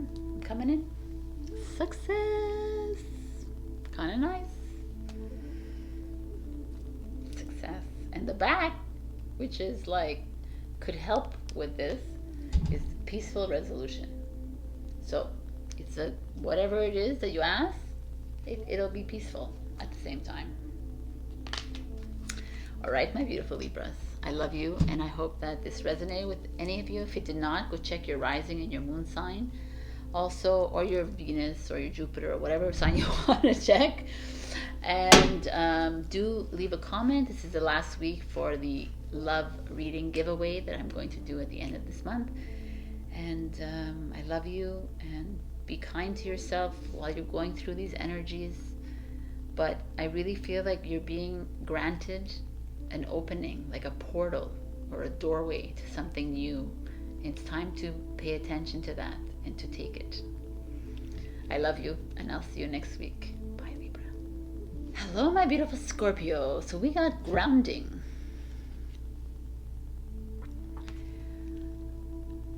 I don't know if you've ever done grounding. Grounding is like you put your bare feet on the grass. Some of us have snow here, but grass. And truly like feel the roots of the earth, of the grass, of the earth, like climb up into your soles of your feet and all the way up to your crown chakra. It's truly a groundbreaking experience. It really is beautiful, actually. Whenever it's summertime, I'm like bare feet on the grass at every single moment of the time, if I can. Living in an apartment building, I'm like always like, okay, I'm out there. But grounding also feels like some of you maybe have some shaky relationships. Some are not feeling. Are you feeling insecure? You're feeling a bit off. You're feeling overly judgmental of yourself. You're feeling not so good about yourself. And here they're asking you, the only way to feel good and deep inside is by getting grounded, rooted into your soul. So let's see what else there is. Get grounded. Oh, wow. 4 of Swords. Speaking of groundedness, rest and rejuvenate in the forest. Okay. 2 of Pentacles. Movement, choices, decisions. 5 of Swords. Conflict and defeat. The Hangman, which is sacrifice in this one. The 8 of Swords. Trapped in fear. And the Star card, hope. What a little bag, like a medley of emotions here. Although we have 3 swords, mental energy. We have a Pentacles, we have another Swords energy, which is a Star card, and we have Neptune, which is water, which is all about, it's like a Pisces card, but it's all like, I'm doing this because I'm like, it's all about like illusions. So at least I want to look at everything here. That's all. Because definitely there's a lot of, it's so interesting that that shows up, because you're so much in your head right now. It's so like every sign is so much in their heads. Maybe if you have Libra inside you, you could go check that out too, because it's very heavy like thought processes happening here. And yet you're needing to make a decision. Yours is a choice that you need to make.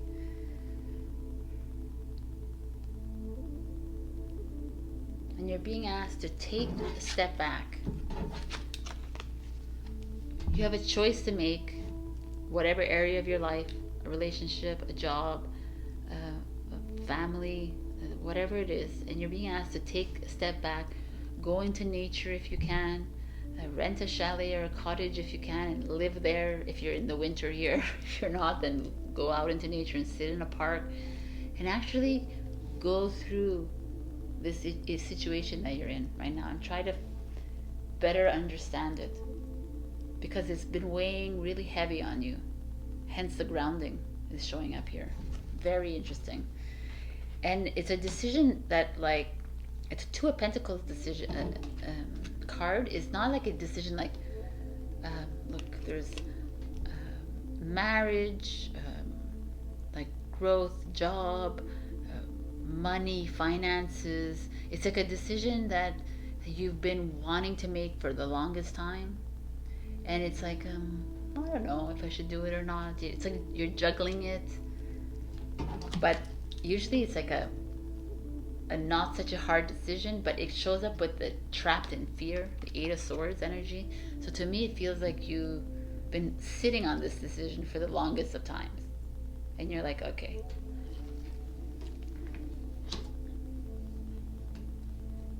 It's a painful one for you. And it keeps showing up in your mind again. It just keeps showing up all the time. And you, as much as you want to push it away, it keeps coming back. And it's the 5 of Swords, conflict and defeat. And you feel like defeat defeated every single time. You feel like you've lost the battle, and then you come back and you bury it away, and everything is great, but then it comes back again, and it's like bites you in the ass again. And it's because you keep harboring on this. Whatever this choice or whatever decision that you had to make in your life, you keep not making it. And it keeps showing up, saying, I'm here again, Scorpio. So can we do something about this? It's time. And I love that these energies shows up as the hope card and this grounding card. So the star is up there and the grounding is down there. It's like, let's find a balance between as above, so below. Let's find a balance of all your chakras. Like if you are in Montreal, you should come and get a Reiki session with my partner Shalom, or with me, or whoever. It's like this feeling of you're needing to come energetically align with yourself.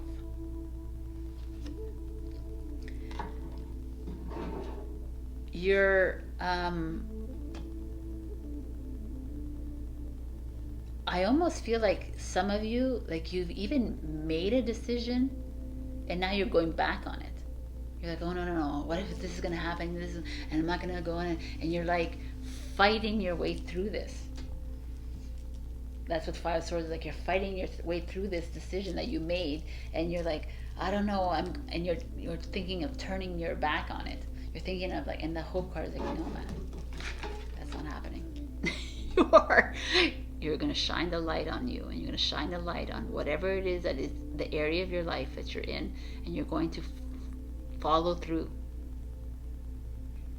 The star card is also a healing card. Heal yourself, go put yourself on the ground, but heal yourself in the stars as well. Reach out to your families in the stars. Remember who you are, or just go out in the stars at night. Do the duo thing. Do it at nighttime. In the day, you can still see stars. You don't see stars, but they're there. Just, I'm really feeling these cards for you. You're needing to reconnect with Mother Earth. Step outside of your mind. Your mind is like, wow, man, your ego is taking a toll on you right now. You're stop listening to that fight or flight, that survivor mode. Instead, just empty that mind of yours and go into nature or whatever. If you can't go into nature, stay in your place, but sit by a plant. Put crystals around you so they can take some of that negative energy from you, because they do that for you, the crystals. They can help you through it. Hold the crystals in your hands and try to, like, so they can siphon that energy into the crystals, and they'll do that for you, and you can cleanse them at the next full moon. But there's this feeling here of you struggling inside with something that has been around for a long time, or something that's now happening in the moment, and you're like, I don't know, what should I do? Should I do this? No. Like, this is that feeling here, and the star is like, keep shining, my beautiful Scorpions. Shine a light on the positive and the optimistic things. Keep fighting through it, right? Keep believing in you. Connect to nature, which is you. Connect to, or maybe you're like being like, it looks like a sun instead of a star, but you can go out into the sunshine. Go, that's where it's like taking you to the sun. Put your face to the sun, you will get answers. But stop being in your head. You're too much in that head of yours. It's like heavy to me. The signs that are here are the Four of Swords is Libra, Capricorn, Aquarius, Pisces, Gemini, and Aquarius. So Aquarius is at the future, and Aquarius is like, let's get out of this mess. Let's just move forward into something that lights up your soul, right? That's grounding. It's like, get yourself grounded, put yourself in the stars, Doesn't matter, but do that balance of it both.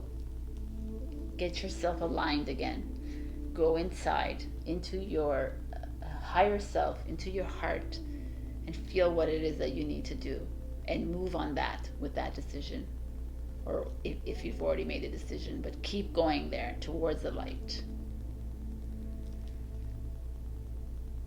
Whew, wow. Scorpio, I love you for this, but anyways.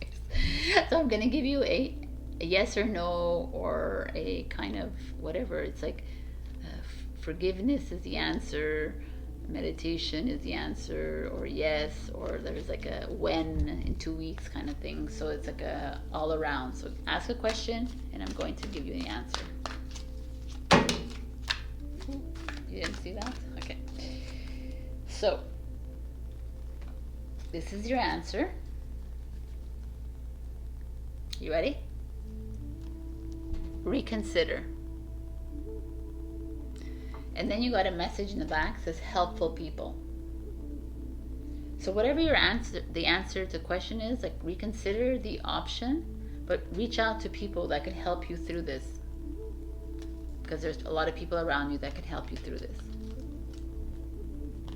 All right, my beautiful Scorpions. I love you. I hope this helped you. If not, go check your rising and your moon.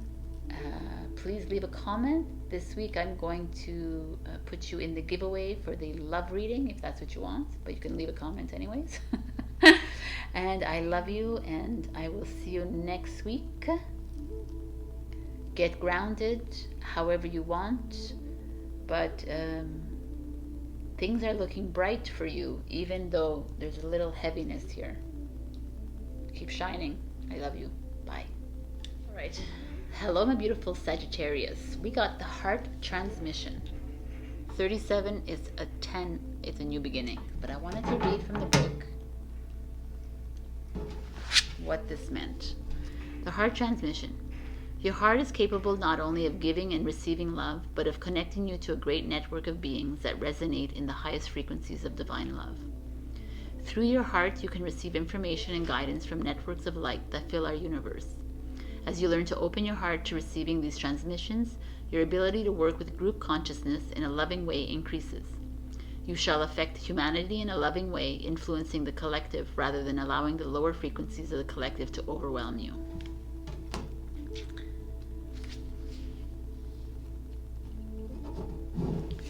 Your heart will guide you to operate differently with different people. You may be guided to explore hobbies or interests that lead you to the next group that your presence can assist. The heart will also guide you when it's time to move on. The transmission of the heart gives a truthful assessment of the interaction of your frequency with the frequency of a group. Is it mutually raised? Then this is spiritually constructive connection. Is it diminished? Then this will not be so helpful. The heart empowers you to know when to work with others, for how long and in what way. Trust it. The more you do, the more groups which can bring great benefit to you and to the planet can enter into your world. Interesting. So it's like working from your heart. For me, this is all about working from your heart, going into your heart and making decisions with your heart. And that is how we are moving into this unity consciousness. It's how we move into like working and collaborating together. So interesting, there's a group situation here. So let's see what's going on here. 3 of Wands. Aries, Queen of Cups, Cancer, Knight of Wands, Sagittarius. You always show up in your reading for some reason, eh? King of Swords, Aquarius, 8 of Cups is Pisces, and the Page of Wands, Aries, Leo, Sag. So very interesting energies here. Heart connection, heart transmission. Well, the Queen of Cups is our Queen of Hearts, so that makes sense here. But the King of Swords is not our King of Hearts. For me, it feels right away when I see these cards, it's like 3 of Wands energy is an energy of movement towards something. And the King of Swords and the Queen of Cups could show up as a couple, Aquarius and Cancer. Not the best couple in the world, because super loving, and the King of Swords is very direct and cold, if you may. But it doesn't have to be a couple here, but it's showing up as one. And like right now, I'm talking about it like as a couple right now. But then there's like this energy of moving away from that and starting something new. So let's just see the energies here. It could be like the Three of Wands and the King of Swords is the energy of getting focused, getting like what is it you want to do in your life? What is the relationship that you accept in your life?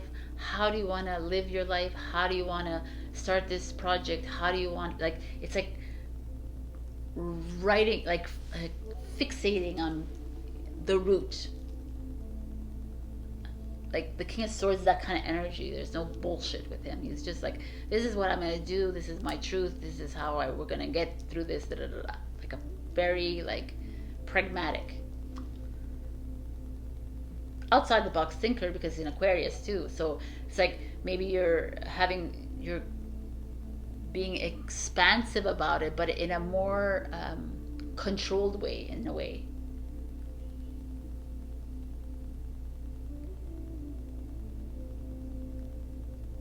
Okay, let's just think like that. You're getting like focused about a relationship in your life. You're getting focused about your lifestyle, or how you want to do things in your life. That's how I feel like you're setting yourself up for success. And then the Queen of Cups shows up, and it's heart, love, like oh, that's so nice. Don't forget the love inside you. Don't forget to come from that place of love. Don't forget to be forgiving and compassionate with yourself and non-judgmental.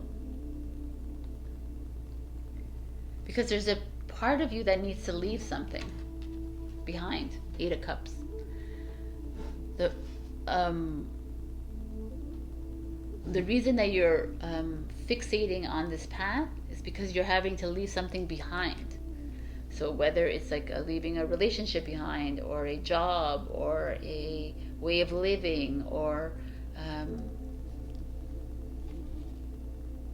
a group, like they said, like a group behind that you're going to develop a new group instead. There's just a tribe or whatever, like a friends, I guess. I don't know what it is. It's just this feeling of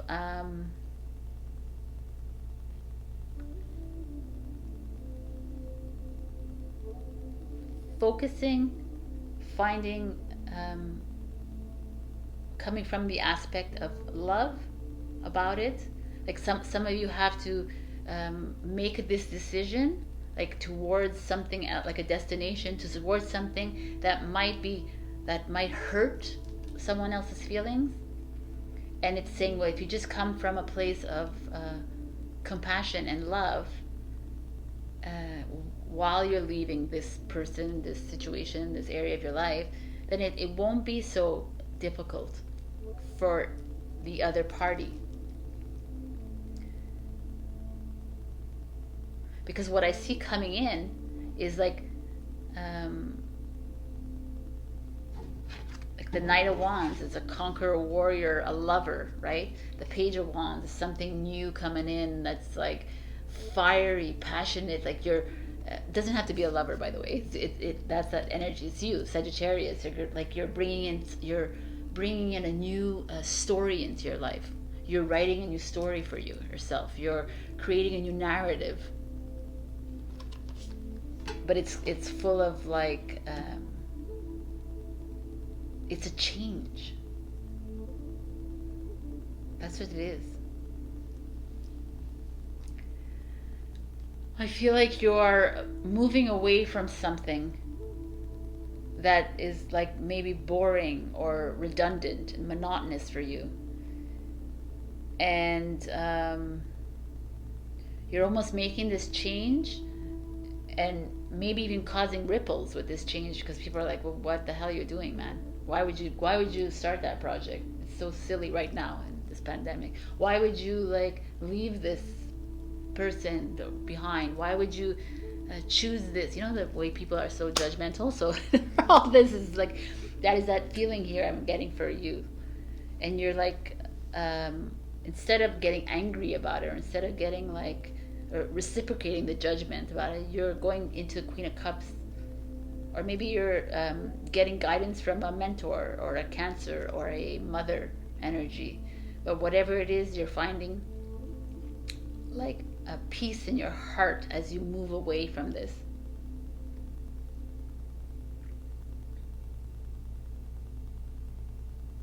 To move into something like completely like aligned with who you really are. I feel like some of you have been doing something for the longest time just because it's not really aligned with you, and you're moving into something like, whoa, completely different, new, very exciting and adventurous. And whatever this is that you're moving into, and it's like, yes, go for it. It's gonna bring, like, it's gonna bring you up morally, like, it's gonna bring you up. I've been talking really weird these days, so it's gonna bring you up. You're gonna raise your frequency. It's gonna raise your vibration. It feels very like heart transmission. It's really beautiful. Like you're expanding your horizons. You know, expanding your horizon. You're moving into something that is aligned with you. And walking away from something that's regimented, or walking away from something that or you could be walking away from someone too. That's what I feel here. That's just not aligned with you anymore. It's just not working. It's not working anymore. And you're putting your focus on this new thing, and it feels really good inside, and it really feels good actually, Saggy. So whatever it is that you're like excited about, I go for it. Go for it and do it without ego. Do it with love and heart, and release all that ego and judgment and bullshit that's around you. Wow, this is a nice reading actually. It just like flowed really well. But you're definitely leaving something behind and moving into something very more in tune with you, because you're becoming more real with who you are. So, like everyone else, I gave them a yes and no, or choose a new direction, or if you believe. These are the answers that come out, so they're very random. So ask a question and I will give you the answer. Sagittarius. Okay, you have the question. I'm going to give you 2 questions. So question number 1, you got the answer? You got the question? Okay. There's something better. Question number 2, if you haven't gotten it, pause this and don't be cheating now. Okay. Question number 2 is, the answer is, you're ready.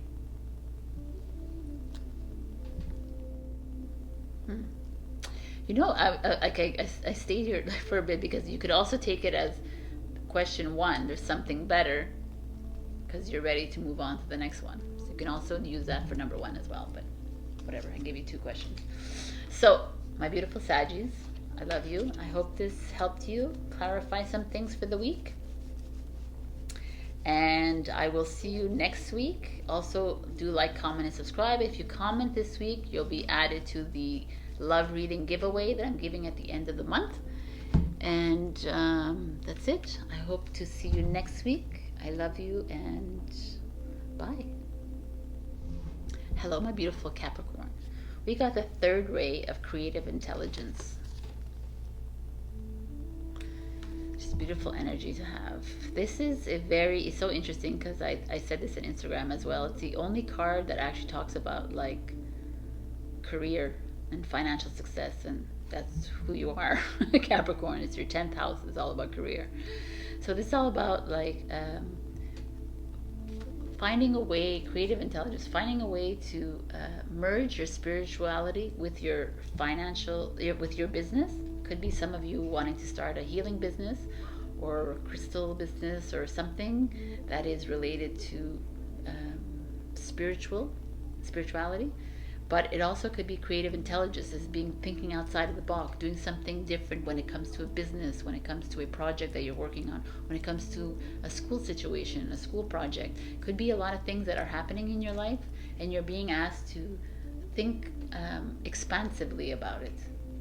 Could be like merging your creativity with your business, or figuring out a way to be creative in the boardroom, kind of thing, right? In your create new ways to collaborate with teams, team support, things like this. I feel like that is what's happening. You're asking you to be more outside of the box. Okay, so this is the Hierophant, is Taurus energy. 8 of Wands, Sagittarius. The Queen of Wands is Aries. Awakening, so interesting. Judgment card. The Moon. Wow, man, you got some really big cards here. It's Pisces.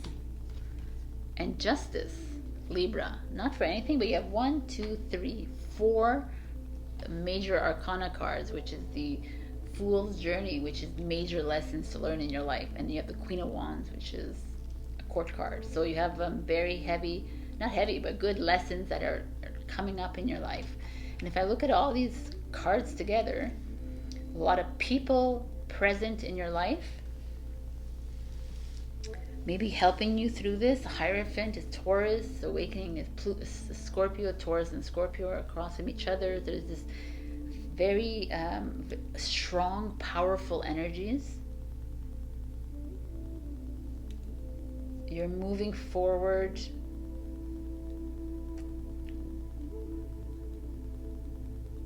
With the Hierophant showing up, the Hierophant is the Taurus energy, which is the second house, which is all about finances and resources and value systems. And the Awakening is Pluto, which is so interesting because this is the Judgment. But if you listen to my intro, we have a Pluto return, and Taurus is in the second house. Pluto return in the second house. That's happening in the US right now. So there's this wake up, the shake up in the money system. And here it's showing up exactly like that. So maybe there's a shakeup when it comes to business, or that's the out of the box thing that's happening to you. Maybe there's something like changing for you when it comes to an area of your life that requires that change. Maybe in your finances, you're finding a creative way to make money. Maybe you are stepping into you're merging your creativity into your business. Maybe you are finding a way around your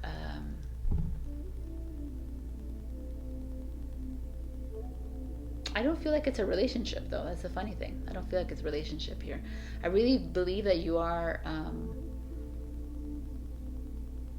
you're like a game changer here. You're like a change maker, right? You're making the changes within a job, a school system, a financial system. You're introducing change for yourself, for others as well.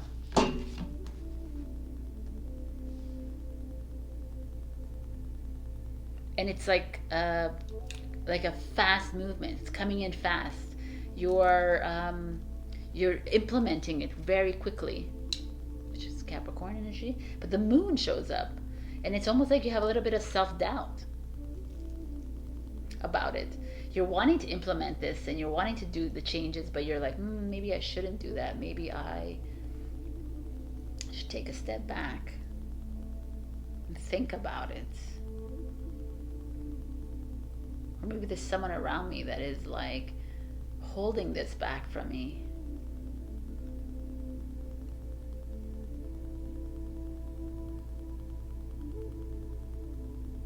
But it also could be the moon is like, listen to your intuition. Go ahead, like continue listening to that. That's what's working for you. Because the Queen of Wands energy is like that powerful energy of very business-minded, very open-minded, very much a creative intelligence that way. Like she's like outgoing. She's an extrovert as well as someone who is loyal and faithful and loving.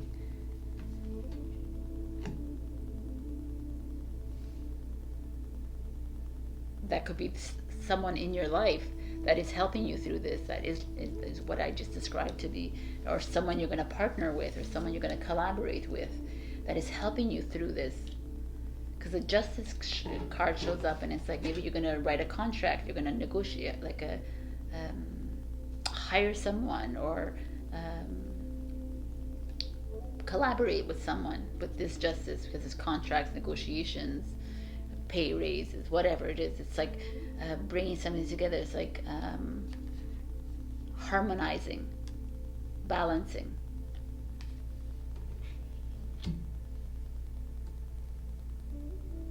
It could also be a relationship, like you are like you're together with someone who's very different from you, who is more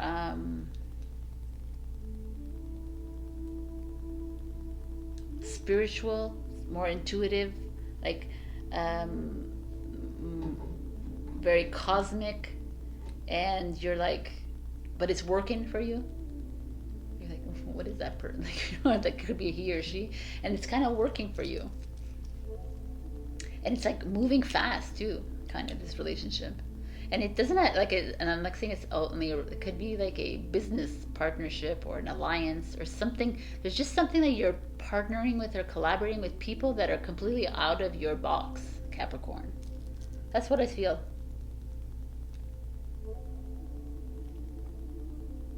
And it's like going to work out.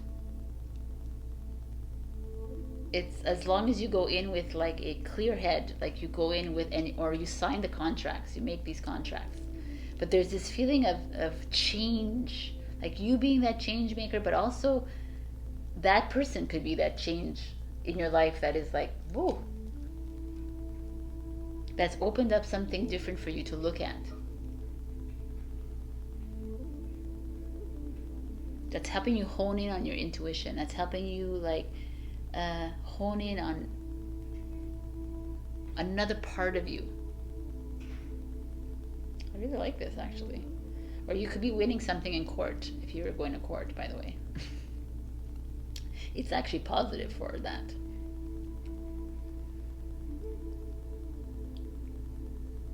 I almost feel like there's a lesson here for you in the fact that you are coming into your own spirituality, and you're like a bit hesitant about it because you're very more pragmatic about things, and you've been like, yeah, I know, but I really don't want to know. But it's like moving in real kind of quickly, and you're like embracing it, and you're like, okay, I'm seeing it clearly, I'm gonna take it for what it is, and I'm going to integrate it into my life.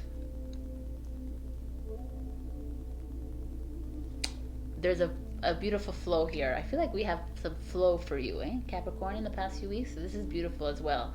And it could be someone helping you with this flow.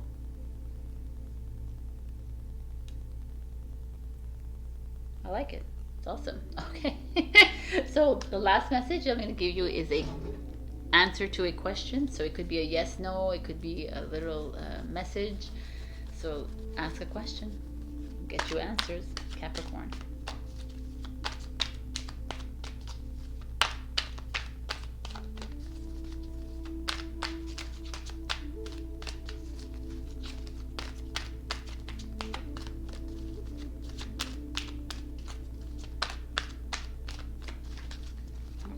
There could be also like a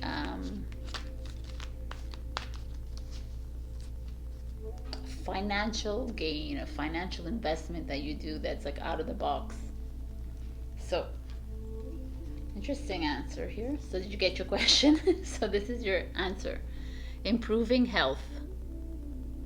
So improve your health.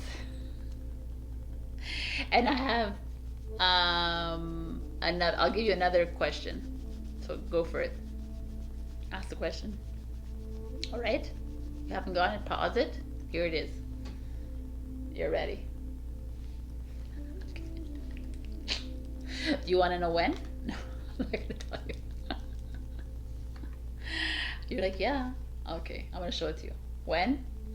Within the next few weeks. I can go on and on, but I won't. Okay. You got an extra one. All right, my beautiful Cappies. I love you. And I think this is really amazing and very interesting energies here.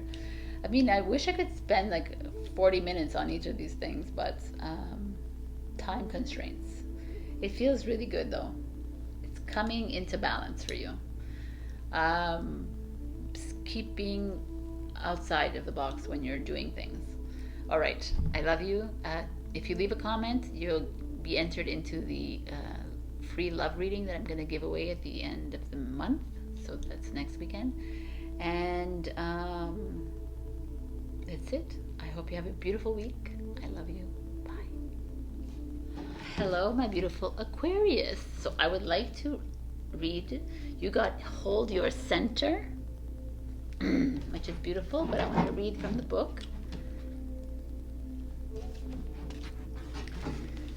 So, have you been rushing out to meet others, trying to bend or accommodate their needs at the expense of your own well-being and inner peace? Now you are to strengthen your own energy, your own boundaries, to find your ground, firmly place your feet there, and do not move. Feel your feet anchoring you like a beautiful tree. Let yourself experience quiet certainty as you hold your center with commitment, courage, and consciousness. Alrighty then. You are on the right path. You do not need to collapse into fear or doubt to ease old guilt or make others more comfortable. It is not selfish or hard of you to be strong. You can hold yourself in high esteem and be gentle and loving to others, while absolutely refusing to accept any behavior, belief, or attitude of another that would tear you down or cast you into doubt or self-hatred. 100. Okay. You are here to shine your light, to be the lighthouse for others. The lighthouse doesn't ask for permission to shine. It stands still, shines faithfully, and those who need it are guided by its light to safety. Do not lose faith in yourself, beloved soul.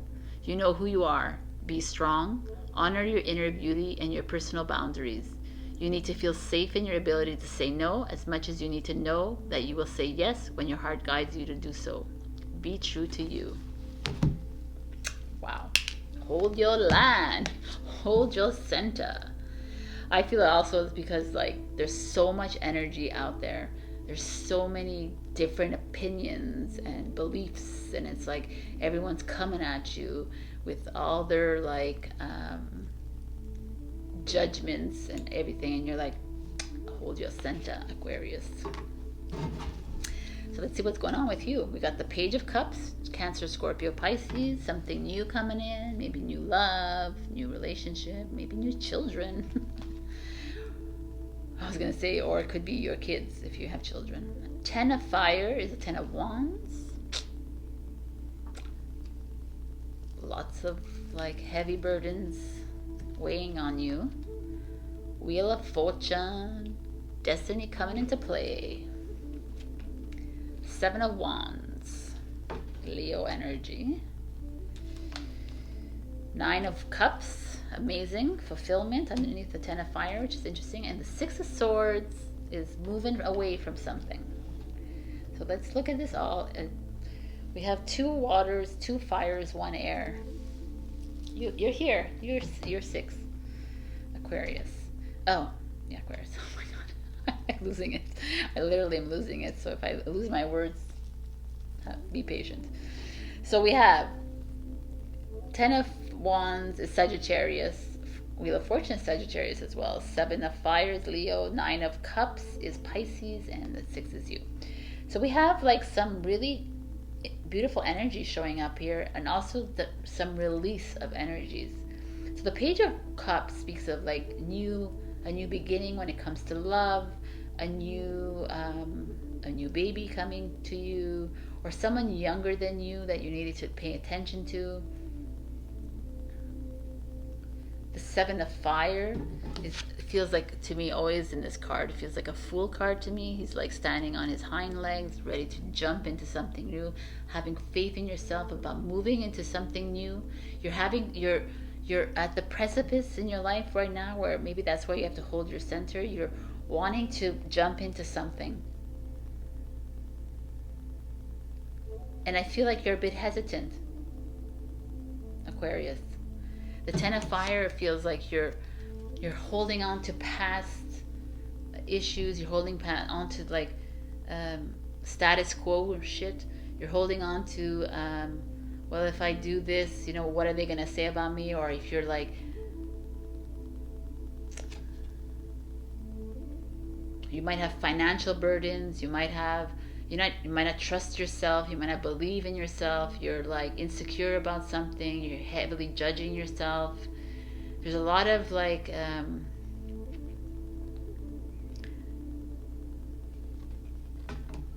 yeah, that's exactly what this is. There's something happening in your life right now, or in a few weeks from now, or whatever, that is itching at you, and it's like, hey, it's like, let's go, let's jump into this. And it feels surrounded more with emotion. So it's a relationship, or a new love, an existing one, or going a step further into it, or it could be something that is true in your heart, right? Whatever it is, it's like something related to your emotions. Maybe make like feeling more confident about yourself, tapping into the love inside of you, self-love. Like maybe some of you are judging yourself super harshly at this moment in time. It's like, can we like step away from that? Like there's something that you are needing to jump into, and there's a part of you that's holding back, it's resisting from this movement. And yet the movement is only going to bring you happiness and fulfillment, and it's actually like a move to the better. Like it's in the cards kind of thing. It's a completion cycle. It's like the end of an end of a journey, and you're moving into something completely new. Like the Ten of Fire to me feels like you're so used to living a certain way, Aquarius, in a certain situation when it comes to love, or when it comes to family life or whatever, but you're being asked to like take a risk and move into something new, but you're like and it's like what it's in your cards, it's like in your contract kind of thing, and you're just like holding on to the past, or holding on to what was and how it used to be, and it's like, no man, Aquarius, destiny is a calling. This is like a karma. It's coming, and you need to learn your lesson from this, but this is your destiny. This is where you're supposed to be. This is where you're supposed to be choosing this, whatever this is. Because the Six of Swords is this movement away from this old energy. You're being asked to move into this new energy pronto. Whatever this is for you, that it feels good, it feels good to me. Whatever, it's like you're, if you're in a relationship, then you're making a step. You're heightening something in this relation. You're making it. You're elevating something. You're moving away from an old patterns and old behaviors of this relationship, and you're moving into something that is fulfilling to you, and it's kind of scary to you.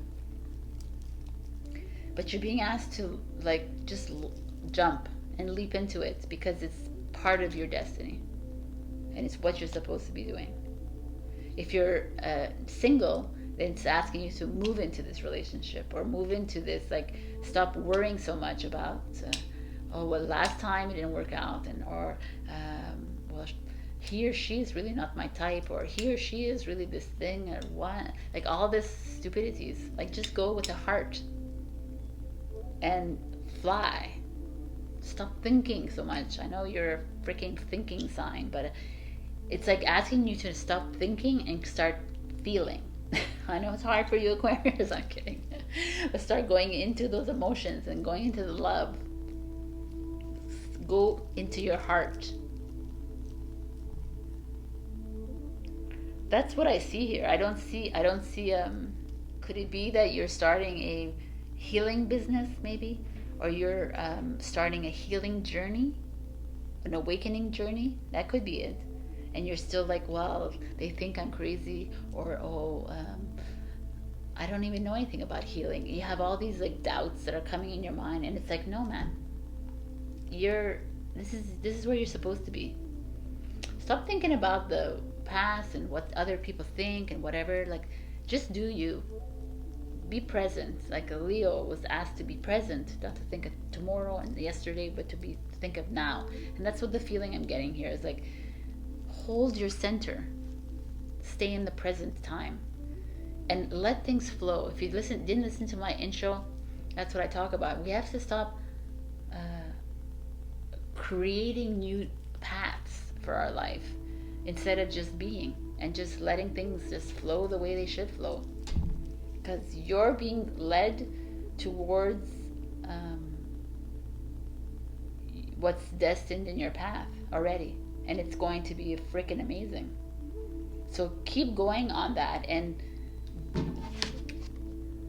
release that shit. Release this like heaviness and these doubts. It's a lot of doubt in your head. Or like you're bringing up past results, right? That, well, it didn't really work out. So it's like, move. Let's go. Let's move forward. Because what's coming is a bit different than what you're used to, but it's great. It's like very new, and it'll actually propel you into something amazing. I love it. All right, Aquarius. So I brought the Angel Answers card, so you can get an answer for a question that you have. And all these questions are like, you're ready. It's a yes or no, if you believe, reconsider. So they're all kind of different answers. So be ready for that. Ask your question, please. Aquarius.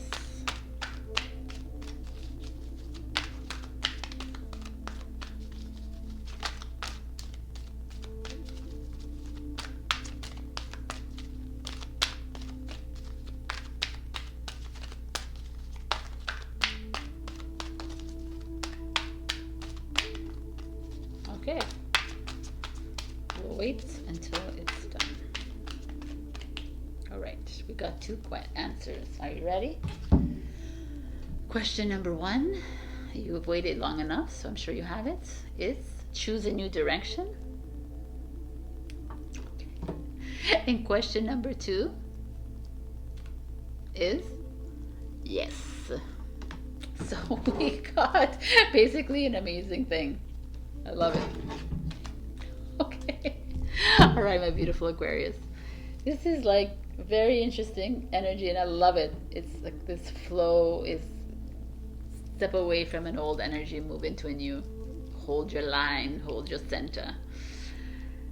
I love you, and I'll see you next week. And do leave a comment, and you'll be entered into the love reading giveaway that I'm going to give at the end of next weekend. So I love you, and I'll see you next week. Hello, my beautiful Pisces. We got, and happy birthday, Pisces. We got the Dark Angel. I would like to read from the book. I can get my glasses. Okay. So, the Dark Angel comes to you with a radical truth. Divine love is always there for you without exception. Love will never forget you. It will never stop caring for you, even when it seems most unlikely. In fact, especially then, the divine is reaching for you and nurturing you.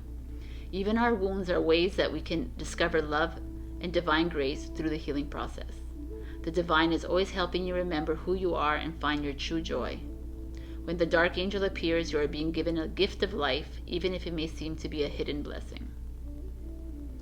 As you learn to put more faith in love than in fear, your trust becomes increasingly unconditional, and you find the light even through the dark. In this way, you become initiated in the mystery of the dark angel. Then you can show others that it is possible. You can help heal others from victim consciousness and show them that inner peace is possible, even when they are facing the unpredictable twists and turns of life. If you have been going through a difficult time or struggling to heal an issue, the dark angel promises that even through the depths of despair, you shall find the light. In your own time, you will rise again into trust, restored faith, and hope. All will be well. Oh, that's very nice.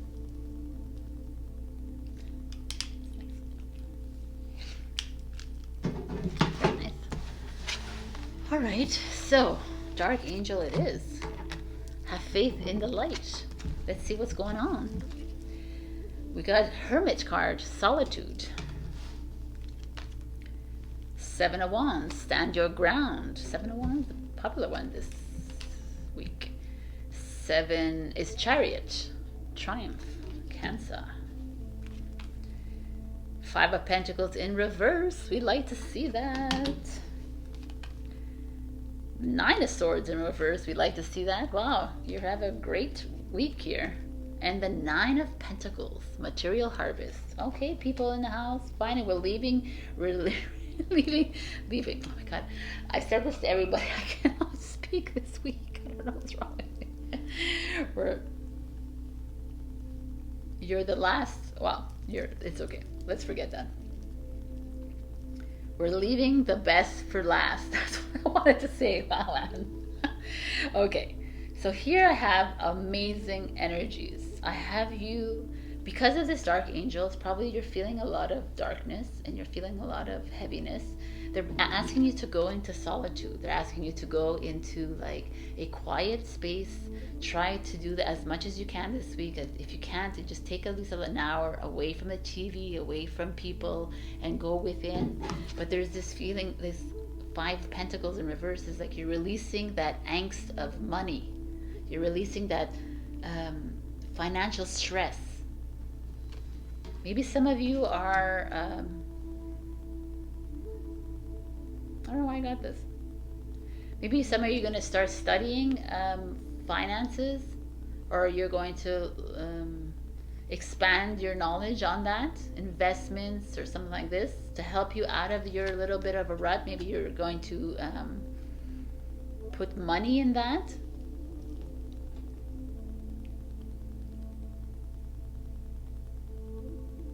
But you're coming out of some heavy energies when around finances, for sure. You're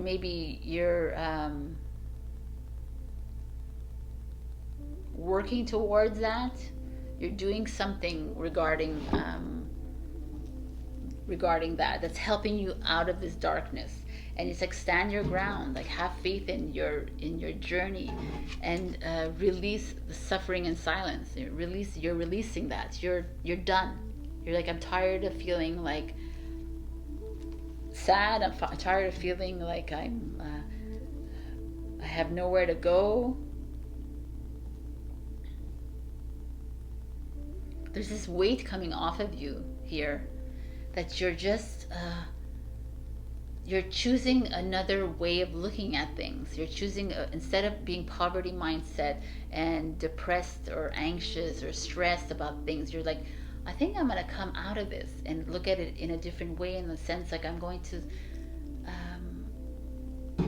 triumph over it.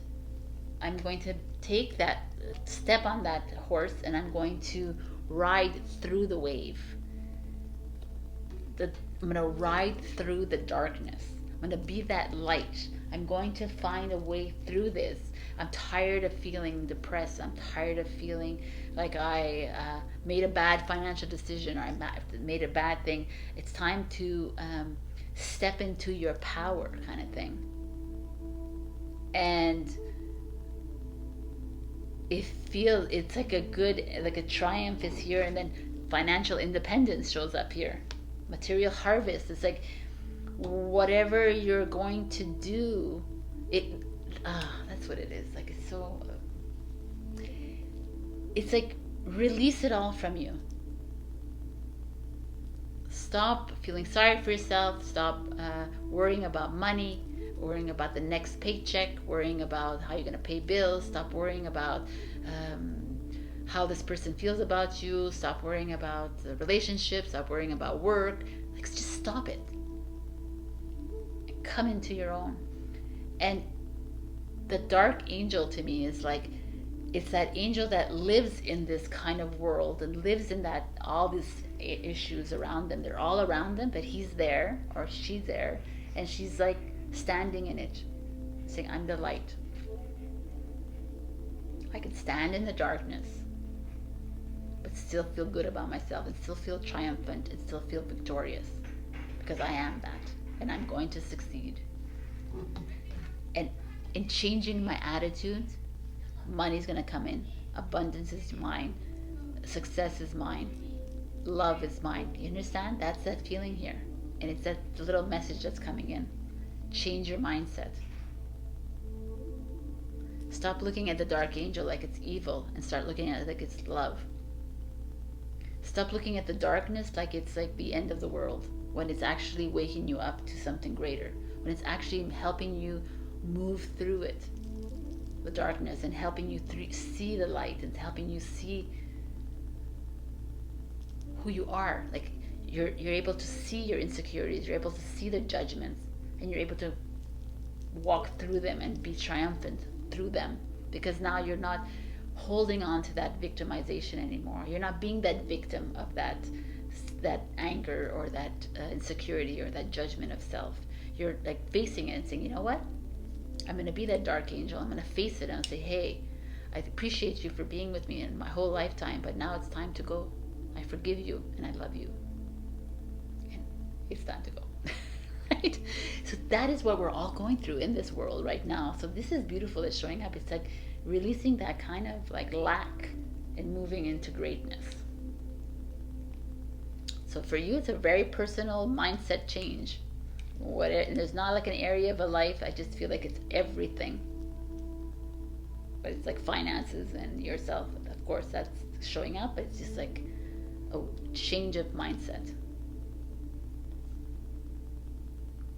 Even in the dark, there is light.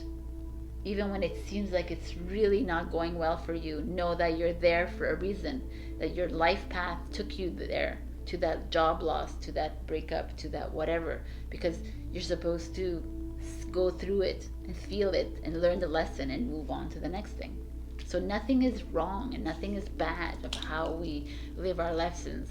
We were in a tragic accident.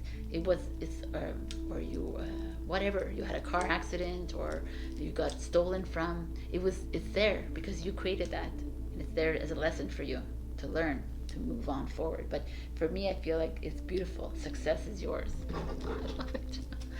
So I'm going to give you an answer to a question. So these are angel answers. You can get a yes question. You can get a reconsider question.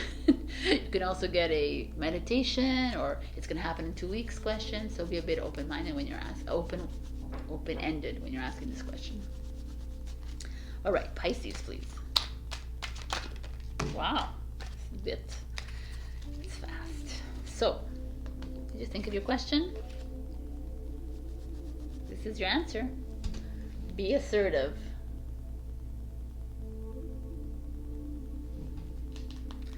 Think of another question. I'm going to give you the bottom. Think of another question. You got it? No. Okay. No could be a good thing. All right. I love you, my fish. I hope you have a beautiful birthday month. If it's your birthday this week, then happy birthday. And feels really good. Remove that lack, that lower energy mindset, and let's get into the high vibes. All right, my beautiful fish, and leave a comment. And if this didn't resonate, check your rising and your moon as well. Leave a comment, because I'm going to be picking the love reading at the end of this month, so you'll be entered into the giveaway. a great week, and I'll see you next week.